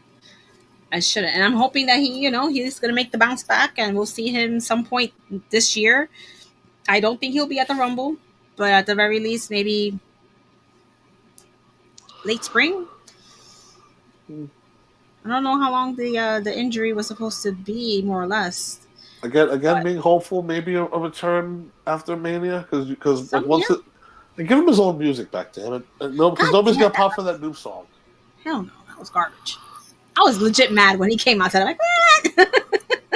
But you know what the funny thing was? Like he was hyping up for that whole week. Like, oh, I got a new theme song. The fucker starts running down the ramp. He goes running down the ramp for the song to be able to kick in. It was a dud. Womp womp. He deserves better than that. I guess final question to close on this AJ Styles segment, but clear Hall of Fame inductee. Yeah. Hell, even for both, because TNA Hall of Fame, he's a lock for that. WWE Hall of Fame. I mean, despite the fact that the WWE puts in weird, like not weird, but people that have not done a lot in the business, AJ Styles has done more in the past 8 years, I think, like 2016. We're getting close to 10 years with this man being in WWE. Right. Yeah. This is insane. I mean, that would be a travesty of justice if they don't put him into the Hall of Fame. Right. Like I mentioned, despite the people they put in the Hall of Fame already. Yeah. Exactly. Like, are you kidding? But we do see that there are some names that should be there that still are not there yet. Right. Which is important first, but like once the man hangs up the boots, hangs up the gloves. Yeah. There'll be one hell. It'll be weird if he goes bald. That'll be like the weird look he goes for. But I doubt he's ever going to do that. Nah, he could just go back to his short Caesar cut that he had for a while. You know, like the length you got, right? Like, yeah, it always looks good on him. I always preferred the short hair on him. I love how he goes, the length I have now. Yeah, like the length you have now, yeah. Well, my hair's not going down to my shoulder. No, I'm saying, like, when he used to have his hair short like that. I always preferred that look on him. He has beautiful hair, but soccer mom hair, man. On that note, let's play a game. It's time for this week's the type Hulk Hogan bullshit, which, by the way, thank God I don't have his hair. Let's make that note. Oh, my God. So, Jay, hit us with it. He was once known as one of the greatest promos of all time, to now being the biggest bull talkers of all time. History and Headlocks presents When Hulk Hogan Talks Wild. Right, and you know, just hooks Brent or whatever he does and gets a quick count. I mean, what do you mean when Vince pulled the swerve? Hold on, Hootie. I'm gonna really get stiff with you now, man. You're gonna get really mad at me. You're kind of being like, you know, double-edged sword here, because you threw a fit when you first came to Vince. You threw a fit the first night saying, if I don't get the strap, I'm out of here. When? The very first night. Oh, that's because I left her. But still, it'd be the same way. I mean, you know, the Iron Sheik had the strap, and he didn't want to give it up. And in Madison Square Garden, 1983, and Vern called Sheik to break your leg, but he didn't. $10,000, and then hold on, Senior had second reservations about giving the brand new guy from Vern territory, the infamous green New York City. Boy, Knob's like, man, Bubba is being a dick right now. I'm just smiling. I want to hear what he has to say. Yeah, see, Knob, you never pulled any of that power plays, brother. Hold on. No, I was cool. I said, hey, bro, sometimes you got to do what's best for the promoter. Don't you come in if here. they don't get it, you got to lead them to the water and make them drink. Don't come in here with the woes me. You know, when the boss calls the shot, you got to go with the deal. No kidding. You got the business. Bullcrap. Because you went back and said, let me tell you something, my friend. Either you let me have the strap here tonight at Madison Square Garden, bitch, or I'm going back there. You did the Hogan hold up. You did the Hogan. I just know there wasn't a hold up. I was just going with the deal we made. Well, I know. I'm just saying. What if Vince made that deal with Brett and then switched it? Yeah, so you don't what know about that? Yeah, I mean, what if it was a switcheroo on Brett? I mean, you know, Brett's at that time, you know, Brett is, and it's in his home country. I'll say exactly what I'd tell Brett, just like Vince told Brett. What did Hogan say next? Oh my God, here we go. That was a mess. You're not Canada's champ. You're the world champ. B. this is just business. C, Hogan would have done the job. And D, that's what you thought you heard, Brett. Okay. I feel like I've known the story of that. Like it was Brett was told that he was going to be Hogan in SummerSlam '93, and then Hogan said no. But I feel like it's number one. I feel like this asshole told him you're not Canada's champ, you're the world champ. That's hilarious. I feel so stupid. But also, I think like C too. I don't know. It's either A or C for me. I don't. Oh God, I'm looking at B because that's like the logical answer, right? This is just business, right? But I could also see him saying C. You want to lock in with C? Yeah, let's go with C because that's something Hogan would freaking spew out his asshole. Lock it in C.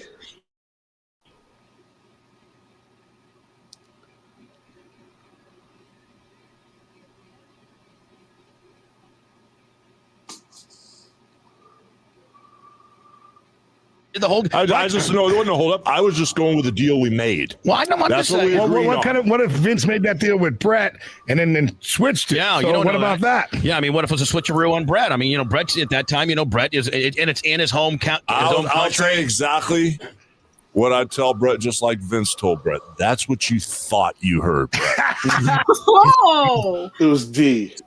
I didn't think that it was going to be D. Not even close. I thought that was something that Jay made up. Wow. But that's what you thought you heard. But because Hogan's such a prima donna, I think about like that's something he probably would say. That's true. It's very true. Oh, God. What a silly game. What a silly game.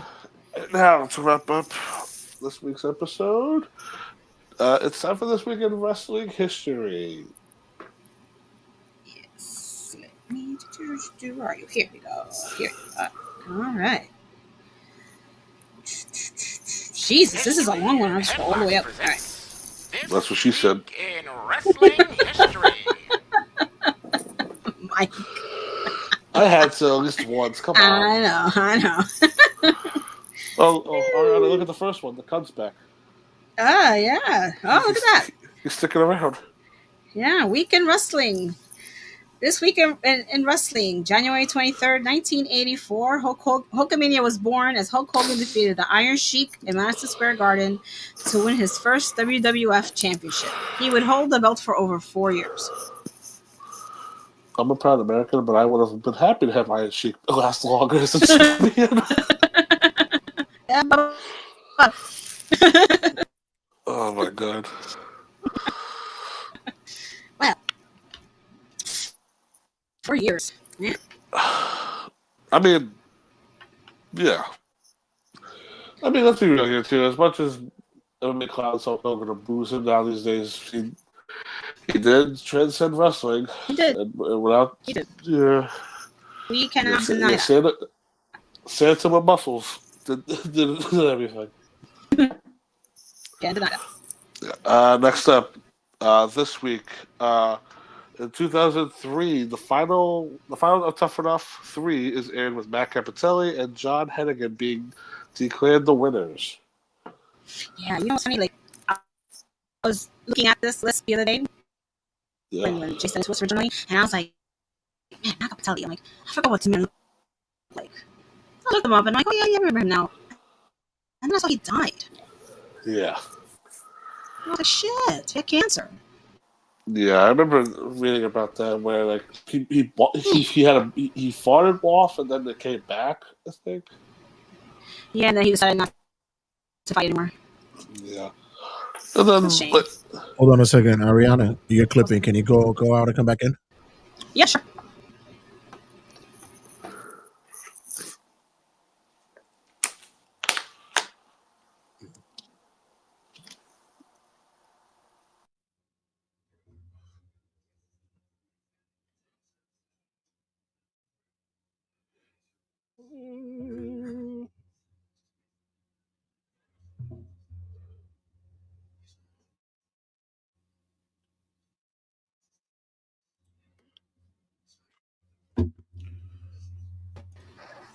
Okay. How about now? Great. All right.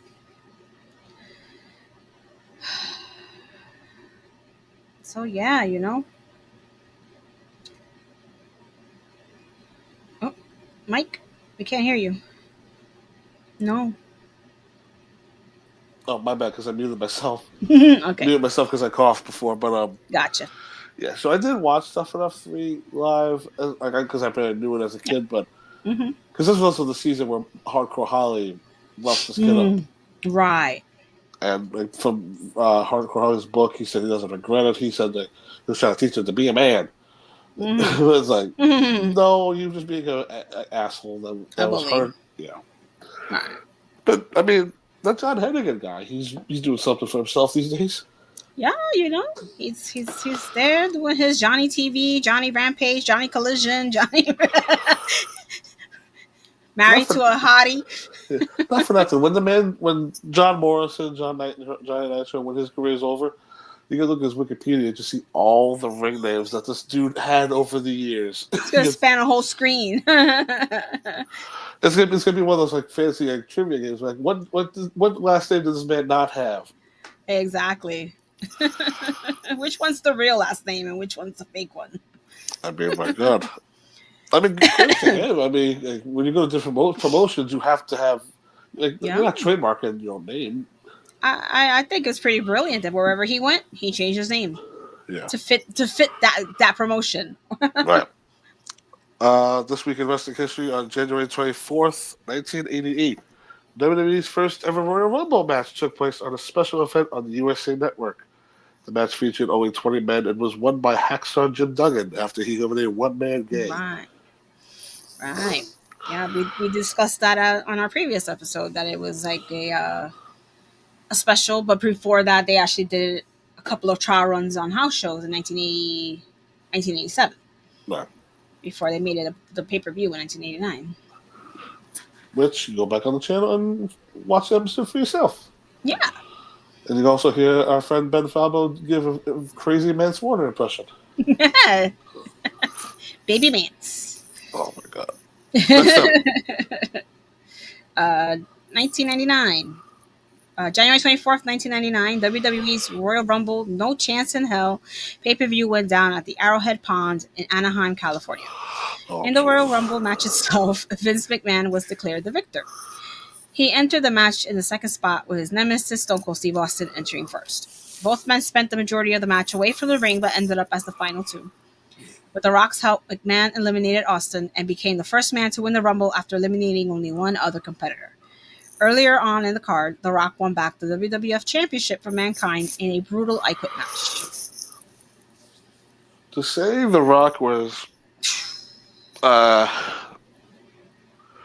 protective, Mm-hmm. I mean, this is the most not even close thing, because it's like Foley had his hands tied up on his back.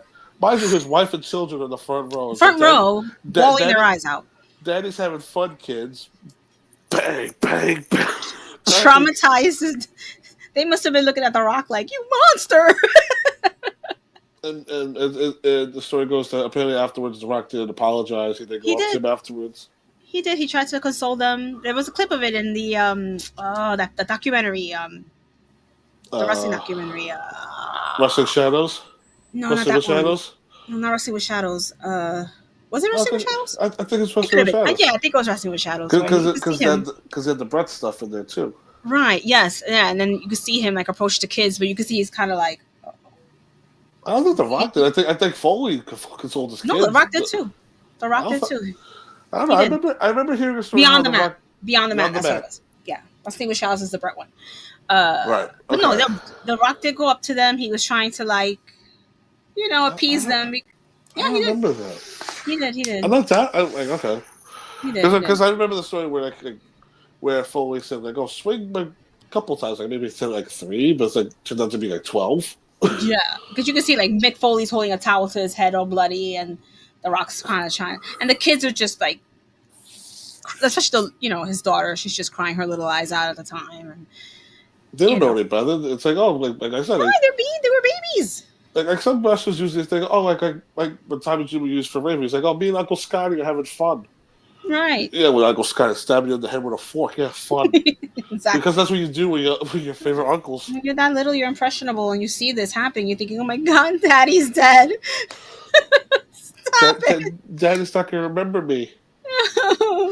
But then, like the main thing, the Royal Rumble thing, because also Jay also mentioned, Jay forgot to mention, or the person, whoever wrote it down, not blaming Jay, but China was source. China was in this Rumble too, the first female in the men's Royal Rumble. That's right. And also, too, it's like when they really announced, like, of course, like looking back who Vince is now, of course they went to the women's bathroom. Mm-hmm. It was looking back on these two did not need to be in this Royal Rumble match. Vince McMahon did not need to win the Royal Rumble. The storyline could have advanced either way without that wrinkle. I mean, you kind of could see the writings on the wall when you see the name of the Royal Rumble. No chance in hell. Well, so that was chance. Well, that was also the theme song for the pay-per-view, and then Vince liked it so much it became his theme song going forward. Yeah, he definitely was like, "I'm gonna make this mine, all of it." So many years when you see that man just and then just a bushwhacker, like no chance. That's what you got. Oh God! Like, what the heck? Like, it just shows you like wrestling's so goofy until like years later when you're like, why did I like this? Why did I watch this religiously? Why did I stand this? I had those moments too. Like, why was I tolerating some of this stuff? The next thing is like a brain scratcher. This week in wrestling on the year 2000, on WCW Monday Night Show, Sid Vicious defeated Kevin Nash to win the vacated World Heavyweight title. The belt had been vacant since Chris Benoit defeated Vicious to win the title and then left the company earlier in the month. Which is funny enough. I think it's like he won the belt on the pay-per-view and then quit the next day on Night Show. Right. But it was also like one of those things where like the phrase "world title vacant" was a thing for the whole year 2000. There's a video where somebody did the history of the world title for WCW. Yeah. And once you get to 2000, it's just like Ric Flair vacant, Jeff Jarrett vacant, like vacant. It's like so many fucking vacants. They were just shitting the bed with that. They didn't know what the hell they were doing. It's like Vince Russo has a thing for polls and vacancies. Pretty much. I don't know what his deal is. I mean, he vacated the title every month, it seems like. It's like he was on some kind of drugs because he was like, "Oh, I'm gonna change the storyline completely." Just I don't know. Oh my god! We need a poll. A poll is needed. We got a poll in there. There's gonna be 1 week where we cover.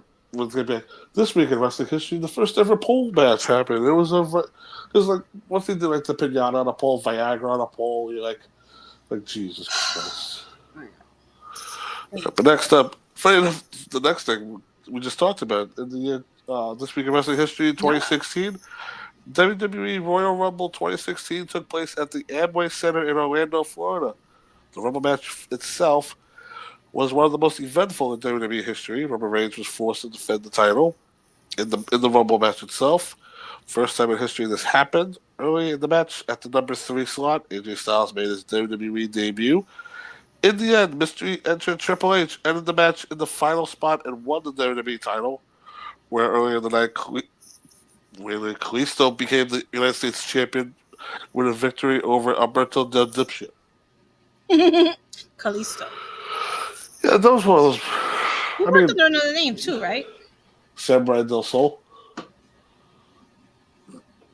Yeah. It was like I don't know the things on this. I remember the Dean Ambrose Kevin Owens last man standing match at the beginning of the show.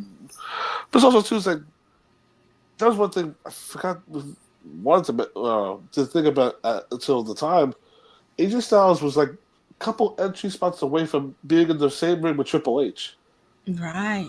That was like one of those things where it's like AJ was like the timing of because Kevin always talks about Kevin Owens eliminating him was the perfect spot, but it was also like if he only stayed a little longer because AJ had his face-offs with Jericho, Kane, Owens, like a lot of the mainstays. But then once like Bray Wyatt came out, Sheamus, like Triple H then comes out and you're like, oh, AJ just missed him. Yeah, I know that would have been great. And AJ never really had the face-off with Triple H in his entire career because by the time AJ was in, Triple H was running on his way out too. Right. Oh well. But yeah, Triple H, this would be his last title run too. Right. Yeah, that's right. That kind of sucks that his career ended due to medical problems. Yeah. I know. I mean, I guess that's the norm sometimes with this business. But all you Right. ever really want is to see them just go out the way they want to go out. Just retire, But you know. But yeah, he's doing pretty good now. So I mean, pretty much Triple H is the man. He's the game. exactly. All right, next up, Ari. Right. So January 25th, 2004, WWE's Royal Rumble pay-per-view took place at the Wachovia Center in Philadelphia, Pennsylvania. Chris Benoit entered the Royal Rumble match at number 1 and went on to eliminate the Big Show to win the match. Also on the card, Triple H retained the World Heavyweight Championship in a last man standing match against Shawn Michaels, and Brock Lesnar defended his WWE Championship against Hardcore Holly. That's the biggest highlight. The headline for this. Hardcore Holly had a WWE title match. Like, never would have imagined. Because when Jay said this, I remember at the time thinking, because like, you could tell there was a big difference between Raw and SmackDown. Where Raw had all the big eventers, and then you had just on SmackDown. It's like, who's Brock Lesnar feuding with? Hardcore Holly. Mm-hmm. And like, they tried their best to tell the story where like, you broke my neck, Brock. Right. And the best Hardcore Holly impression I can do right now is like, you broke my neck, Brock. Brock. It's like WWE. You just can't say it with a straight face. I guess it was just like, oh, just give him one shot. That's it. He's gonna lose anyway. But I will say this is one case where Triple H and Shawn Michaels kind of were assholes politicking, because they had the last man standing match. Because Hardcore said in his book, him and Brock were given 15. 7 minutes were cut off to give to them two, so Hardcore and Brock only got 8. Right. And Hardcore said that Brock wasn't in the mood. Like, this was also by the time Brock was ready to leave. Like, he had fucking enough of the road at that point, so. After 2 years. Which is insane. After 2 years. Like, Brock was such a. Prima donna. Very much. I mean, he was still young, too. I mean, not for nothing. The stories that people tell now, Brock, where he's like an upstanding gentleman, is probably like the man grew up. But that's also, you hear the stories of him breaking into Sable's house, like, you can go one date with me now. It's like, oh shit, like, okay, fuck. And Mark Brown's like, who is it? Oh, you can have her. but yeah, Big Show eliminated himself and nobody won the Rumble that year. I remember. Yeah. I mean, we talked about the Rumble episode. The one that shall not be named. We talked about the Rumble episode where if we had the chance to rewrite history, it could have been somebody else. But WWE would tell the story, and nobody knew back then. Like, what happened? Yeah. Nobody ever saw that coming. So. You know what sucks is that that's a good Rumble match too. Mm-hmm. Like, that was the one year where all the participants were not former winners, so it was like guaranteed a new winner. Right. It was just like just watch that match back for anybody that hasn't seen it. It's it's like one of the rare good Rumbles out there too. Yeah. Next up, this week in 2015, it's funny, we'll go backwards from 16 to 15. But the WWE Royal Rumble pay-per-view was held in the Wells Fargo Center in Philadelphia, Pennsylvania. By the way, go Birds, go! with Roman Reigns winning the Rumble match by last eliminating Rusev. The victory was saluted by his cousin, The Rock, who joined him in the ring afterwards. But fans booed in the arena and watching at home reacted so badly to the result that the campaign to cancel the WWE Network briefly picked up significant steam. Undercard, Brock Lesnar retained the WWE title against Seth Rollins and John Cena in a triple threat match, which is considered one of the greatest matches in the history of the Royal Rumble pay-per-view. Okay. That is true. I do remember that triple threat match being awesome. Yeah. It was just that whole show stank. Well, I mean, the only thing I really remember was that moment with The Rock holding Roman's arm in the air and the look of confusion on his face, like, what is going on here? this shouldn't be happening. I'm here. Cheer, people. Cheer. Like, put the man's arm down. It's not going to work. So bad. It's so painful to watch. Oh, so painful. I know people sit backstage like, what the hell happened? It's one of those rare moments when you see The Rock like break character. Because like the other one was like when John Cena said like, "Oh, stop looking at your wrist to remember your promo." Where like just the visual like holding from his head. His eyebrow is like, what? I can't do it. My best eyebrows, but just just the face, like because he turns around to the hard camera and you just see he's like pure. This is not what's supposed to happen. Confused as hell. I think the only thing right now that could touch that is maybe Hulk Hogan a couple of weeks ago. Oh my god! The look on his face the whole time was like, what is going on? Did you see the report that he said he went backstage and said he knew that was going to happen? He said he can't wait to come back and be heel. Sure, buddy. Sure. Also, I saw another report saying that they wanted to put one of the wrestlers with that brand. Please don't take a wrestler with that stupid American beer that nobody's going to drink ever. Exactly. Nasty shit. Next up, in 2020, WWE presented the NXT Worlds Collide pay-per-view at the Toyota Center in Houston, Texas. The card was built around clashes between stars of NXT and NXT UK.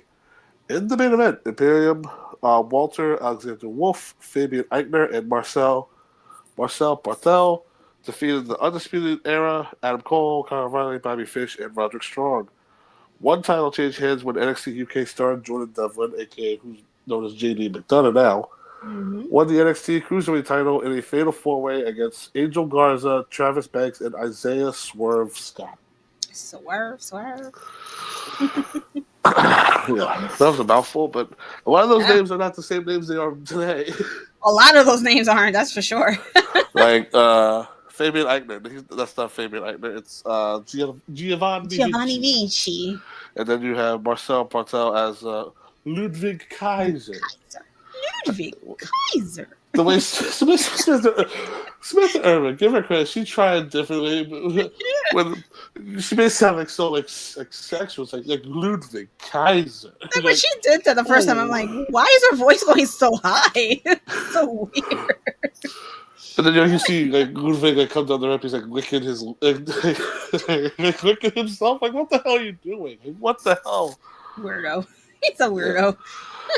It is like you see those world collides like now with the working relationship with TNA, they have to do NXT versus TNA Worlds Collide pay-per-view. Yeah, they should. They definitely should. They have to capitalize on that. At the Hammerstein Ballroom, do it. I want to go. But like, I remember you saying this, like either you said or somebody else said, but like the Hammerstein Ballroom looks so sad now. Yeah, that drab gray color. When you look at like old footage, it looks cleaner, lighter, and it did not need a paint job. You did not need. You don't need to make it look sad. Yeah, or just paint it the same color it already was. Like, it was fine.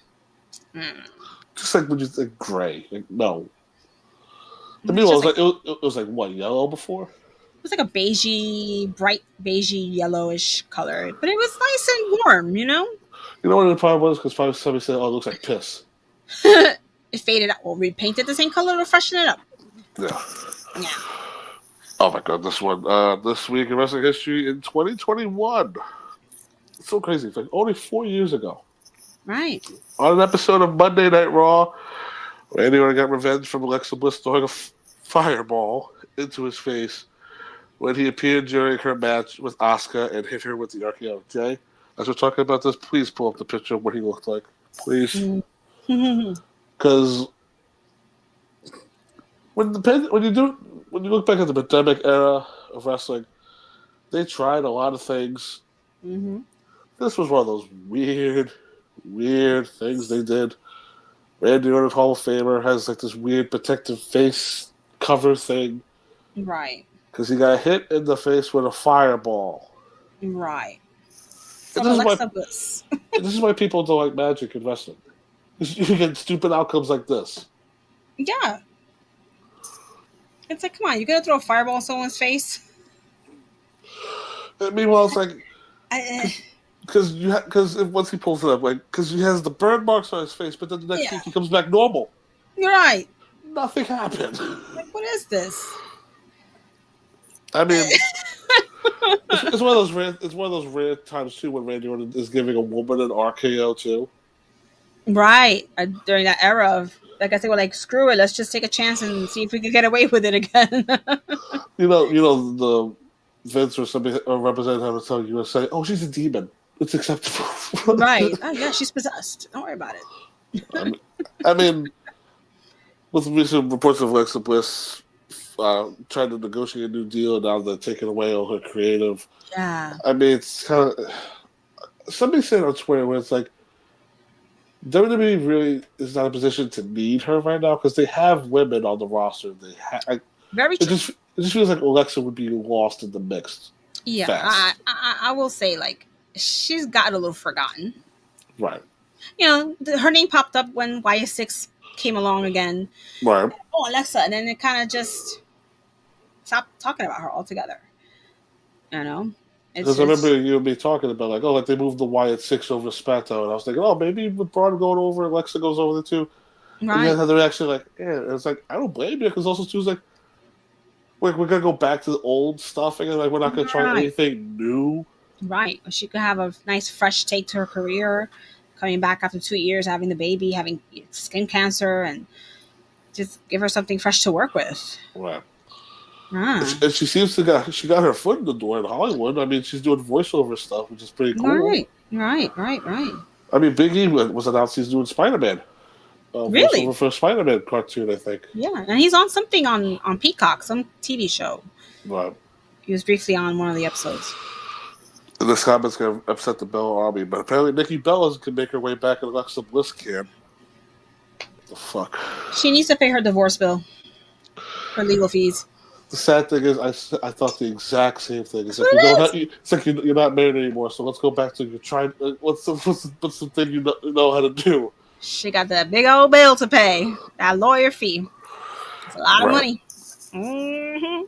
All right, you take the next one? Sure. January 26, 1987.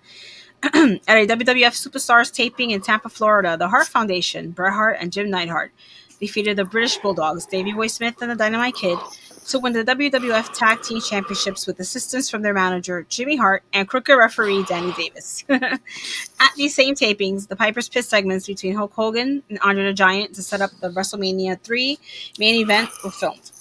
In the first, Andre introduced his new manager, Bobby the Brain Heenan, effectively turning heel and challenging Hogan for the WWF Championship. In the second segment, Hogan accepted the challenge. I'm here for one reason only. Challenge you for World Championship match at WrestleMania 3. Andre, you want to go again? No? Okay. We'll take that. We'll accept that. That's it. We're done. No more. And this is where, like, you pretty much saw Hogan act. Right. Because when your giant friend is, like, threatening you. Like, no. Like, his head down shaking. He's like, no, don't do this to me. Please, don't do this to me. Please, you betrayed me. And then Andre tore the shirt and the cross off. The cross off, yeah. That moment, like, oh my God, he broke the cross off his chest. That's so awful. and I love Piper. I feel bad that we forgot to mention him when we talk about the golden era, but we're going to redeem that when we talk about the era's next up. What? Yeah, of course. But it was like, in that moment, he goes, what? And he's like, wow. So what's your answer? I was like, after all, like, I'm jumping out, like, are you gonna fight him? Like, Ryan was like, it was because he was my baby face, but he was also like a little bit of a heel. She's like, oh, like, what are you gonna do? Such an instigator. He was such an instigator with Piper's Pit. Like, oh yeah, I love Piper's Pit, man. Yeah, it's like it's one of those wrestling tropes where wrestler has a talk show. There's nothing that beats Piper's Pit. Nothing. I mean, there's some questionable ones where, like, Bob Orton has the Heaney kid and Ronnie shaving the poor midget's head. Yes. was like, this is like sorry, Mr. T. Like, oh no. I know. But then Roddy never shied away from that kind of stuff. So. But then famously hit that murderer in the head with a coconut. Should have hit him more. Coconut. Oh yeah, he was doing that. So bad. It's so racist. Jesus Christ. It wasn't a thing. It's like, oh, when you're done with your coconut, have a banana. Have a banana. And he would say it with that voice. Oh boy. Next up. All right. 1999, WWF Halftime Heat aired during the halftime of the NFL Super Bowl on USA Network. The program was conceived as a counter-programming to the Super Bowl halftime show and featured only one match. The match was Mankind winning the WWF Championship in an empty arena match against The Rock. The match was taped earlier in the day in Tucson, Arizona. I don't remember this. Why don't I remember this? You don't remember this? No, I don't. Why the hell don't? Well, Jay, pop up. What Super Bowl was that? Well, it's 99, but wait, who was in the Super Bowl? I never really watched the Super Bowl. But I don't know why I'm blanking out on this. Because like nowadays, when people tune into the Super Bowl, like you have your sports fans, and then you have the other people that are like, "Oh, I can't wait for the halftime show." Who's gonna perform? I want to watch the commercials. Right. Usually, if I do tune in, it's for the commercials. or they wait for the performers, whether it's like Beyonce or Madonna or whoever the hell they get that year. Corny performer, yeah. But just imagine that you tune into the Super Bowl, and then all of a sudden it's like, "Hi, I'm Vince McMahon. It's time for the World Wrestling Federation Championship." Broncos and Falcons. Oh, okay. Oh my god. It's like, can you imagine that today? like you're about to see like before Beyonce comes out, let's have a WWE Championship. I'm surprised they haven't tried to do that. Well, actually, they did a few years ago with NXT. They did like a 6-man tag, but it was like it was the NXT people at the Performance Center on Sunday Football on Super Bowl. But it's like to see them actually try to do something within the show itself. Before the halftime show, let's have a quick wrestling match. Right. You know. Meanwhile, this is. I mean, why hasn't Tony Khan taken advantage of that? Meanwhile, he has a horrible football team that will probably never make the Super Bowl. Yeah. You can try to work a little deal there, like, hey. If you're Tony Khan, it's like you get criticism every day on Twitter from all wrestling fans, and then the next thing you see on ESPN, you get shit talked by Chris Mad Dog Russo. You're like, oh, you reached a new level of criticism, Tony. Because you're Mad Dog going off on like, you're the worst owner ever. Like, what are you, the numbers guy? You don't know what you're doing. Oh my god! I don't know, man. I don't know.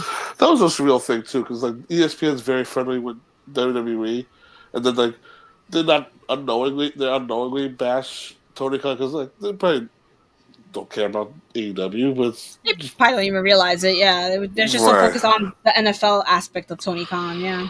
Right. I'll take the next two, or the last two. Sure. This week in wrestling history, in the year 2014, Batista won the Royal Rumble match at the pay-per-view of the same name from the Consol Energy Center in Pittsburgh, Pennsylvania. It was Batista's first match in WWE since he left the company in 2010. He last eliminated Roman Reigns, who broke the record number of eliminations in a single Rumble match with 12 oustings. Wow. This beat Kane's previous record set in 2001 by 1. The record was then broken by Brock Lesnar in 2020. Also, of historical note, this is where you're going to start cheering. The match was CM Punk's last appearance in a WWE ring as he walked out on the company the following night. Where's your pom-poms? It's no coincidence I started watching wrestling again after he left. Oh my god! Like, he's gone. Great. He walked out for real. Like, he left the business at the time. That was one of those weird things. We'll cover this first, but it was like CM Punk walks out of WWE. You'd be a hater too if you experienced him. But when you see, the next day headline, CM Punk walks out. You're like, what? Like, what do you mean walks out? And it's just like he retells the story of how like he was hurt. He was banged up. Didn't want to fucking do anything anymore.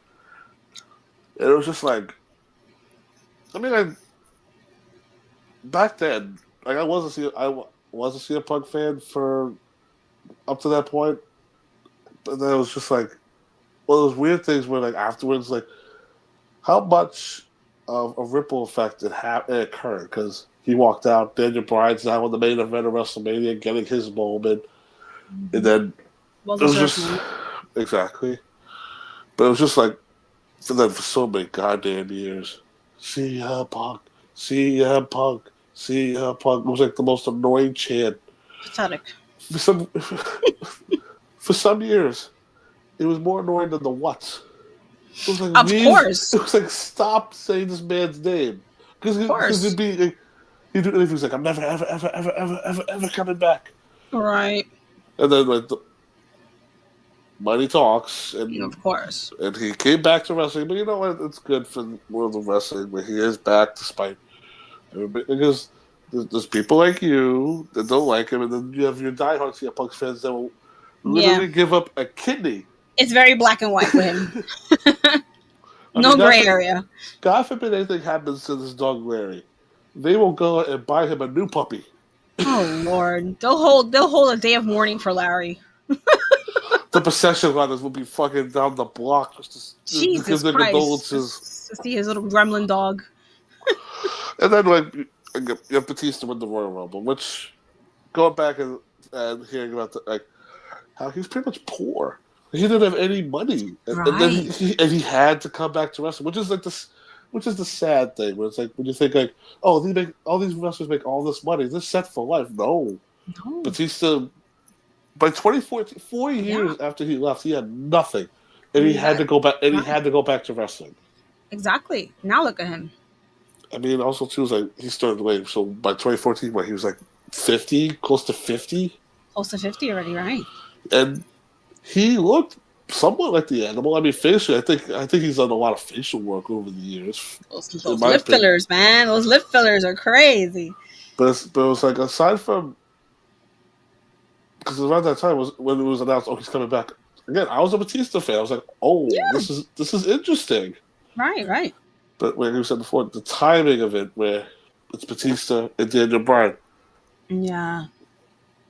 Bad timing, Dave. Not his problem. It's just the company's fault. Exactly. And then the last one, 2015 this week, not this Rumble before, but the one after Rumble 1, Raw got canceled because of the snow. Right. And Raw was held in Connecticut at the Towers, which is very interesting to watch live because as a rib, I think they put JBL on the roof when it was snowing to give us like a weather report. He goes, I'm going to kick your asses when I get back inside. But it was like, and then it was like the second time in company history. I figured the first time it was canceled. Oh no, because of the Benoit thing? No, I don't think they got canceled. Well, they didn't know at first what the hell was going on. But I don't think they did a full episode. I think they canceled because they were doing tributes the whole show. They were doing tributes, yeah, but canceled because of outside forces. I can't remember what that was. Right. No, because there was no matches. They pretty much said the show will just be a tribute to Chris, but they didn't know what was going on. But I think that was the first. Could be. Maybe Jay can do a little. Just put it on the screen, yeah. Because the 2015 one when Roman won, like we said, The Rock did the face, like what are you doing? Right. And then the next night on Raw, WWE dodged a major bullet doing a live Raw because if the fans had anything in their hands, that was going to hit Roman Reigns in the face. Yeah. Or like Roman Reigns coming through the crowd. It wasn't going to be pats on the back. It was going to be stabs at the back. It was like, we don't want you. Throwing soda and beer on him. Yeah. I mean, well, it's the complete opposite. Blessing in disguise. And again, 10 years later, it went from, I want to kill you to OTC. My tribal He chief. missed you so much. Oh my god. It was like overnight though. Like once he lost the belt to Cody, disappears. We want him back. I was Oh like, my god. like y'all were literally telling him to go home, go take a vacation. Now you want him back? I wish. Fickle wrestling fans. Shout out to Reem of Third Announcer's Table, but that was that moment where I wish I was standing next to him, had a cup, just like, give me your tears. Put them in there. Let's go. I know. Because you were there in person, how much you'd be up my ass back. Like the tribal chief's the number one. He's gonna win. He's gonna beat your white hero. I'm like, why do you have to beat? Why do you have to pick races? Why do you have to pick He's races, Cuban, sir? He's half Cuban. Yeah. But it was just like me and him got into so many heated debates about just this one topic. I know. Everything else, we can agree on everything else. Meanwhile, it was this one thing. It was just like no. Exactly. Which is fair enough because debate is still going to happen. People just God only knows when. We gotta have this debate happen sometime this year. Sometime. First time Raw was postponed was in 2000 for Dog Show. Dog show for the dog show. Wow. The Westchester Dog Show. I think that's actually it's starting to come back to me, and I was like, the dog show. I mean, I love dogs, but what? Wow. That's funny. That's a funny note to end on, and it's funny enough we mentioned Reem from Third Announcer's Table because I believe if scheduling is correct, we're gonna have them on our next episode. Ah, yes. Because it's Black History Month, and we want to do it right over here on History of Headlocks and have two wrestling fans of African American culture and come and talk to us about. We're going to talk about different characters who represent the culture the best they can and how they survived in the world of wrestling. Absolutely. Which is going to be a very interesting discussion because we're going to talk about like your weird ones like Kamala and Samba Simba, like all those weird the ones, stereotypical ones, yeah. And then like the proud ones of today, like Bianca Belair's, your Bobby Lashley's. Like we're going to talk about all that on next episode. Mm-hmm. And we are proud to. We're going to give you a little tease that we do have an interview lined up at the end of the month, but it's also by the time this episode's out. We're having a Royal Rumble party at Secret Pour, which we'll be in the building for. And Ari, funny enough, they asked me to do the trivia again. So okay, time to dumb it up this time because Jay got so offended. Yeah, you had the most. I missed it because I was outside, but we all missed it. We went to go get snacks and then we come back in. And that's right. We came back to get food. And the first thing you hear is Jay going, "Mike's ridiculous." That was bull. That was. It was like everybody boo Mike, boo. It's like at the 2015 Royal Rumble, this didn't happen. What was the color of the T-shirt of the fan sitting in the front row?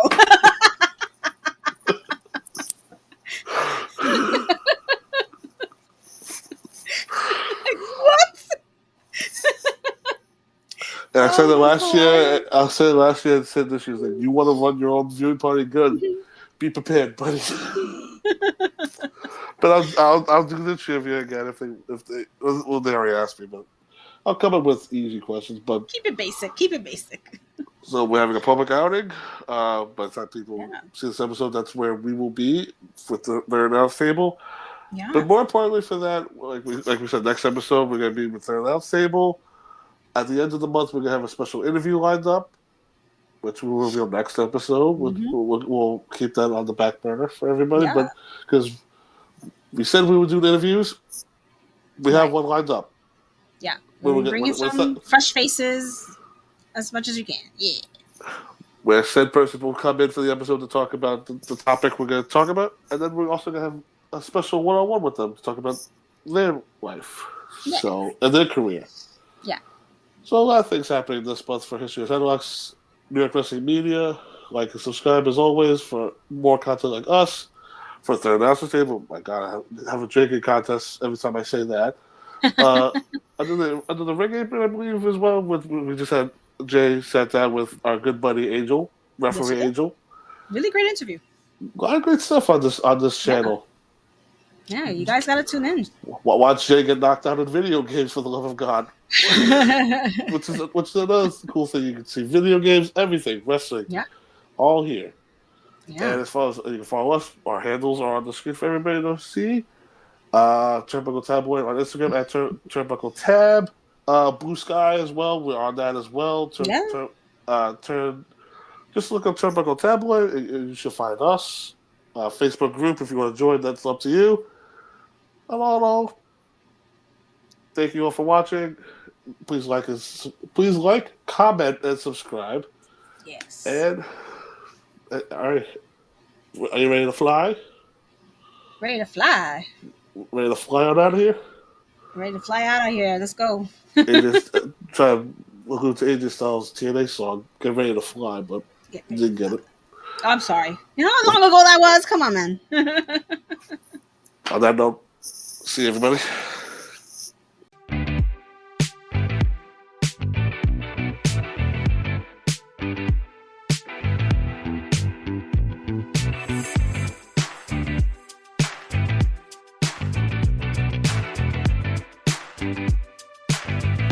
Sit, turn type, sit. Good boy.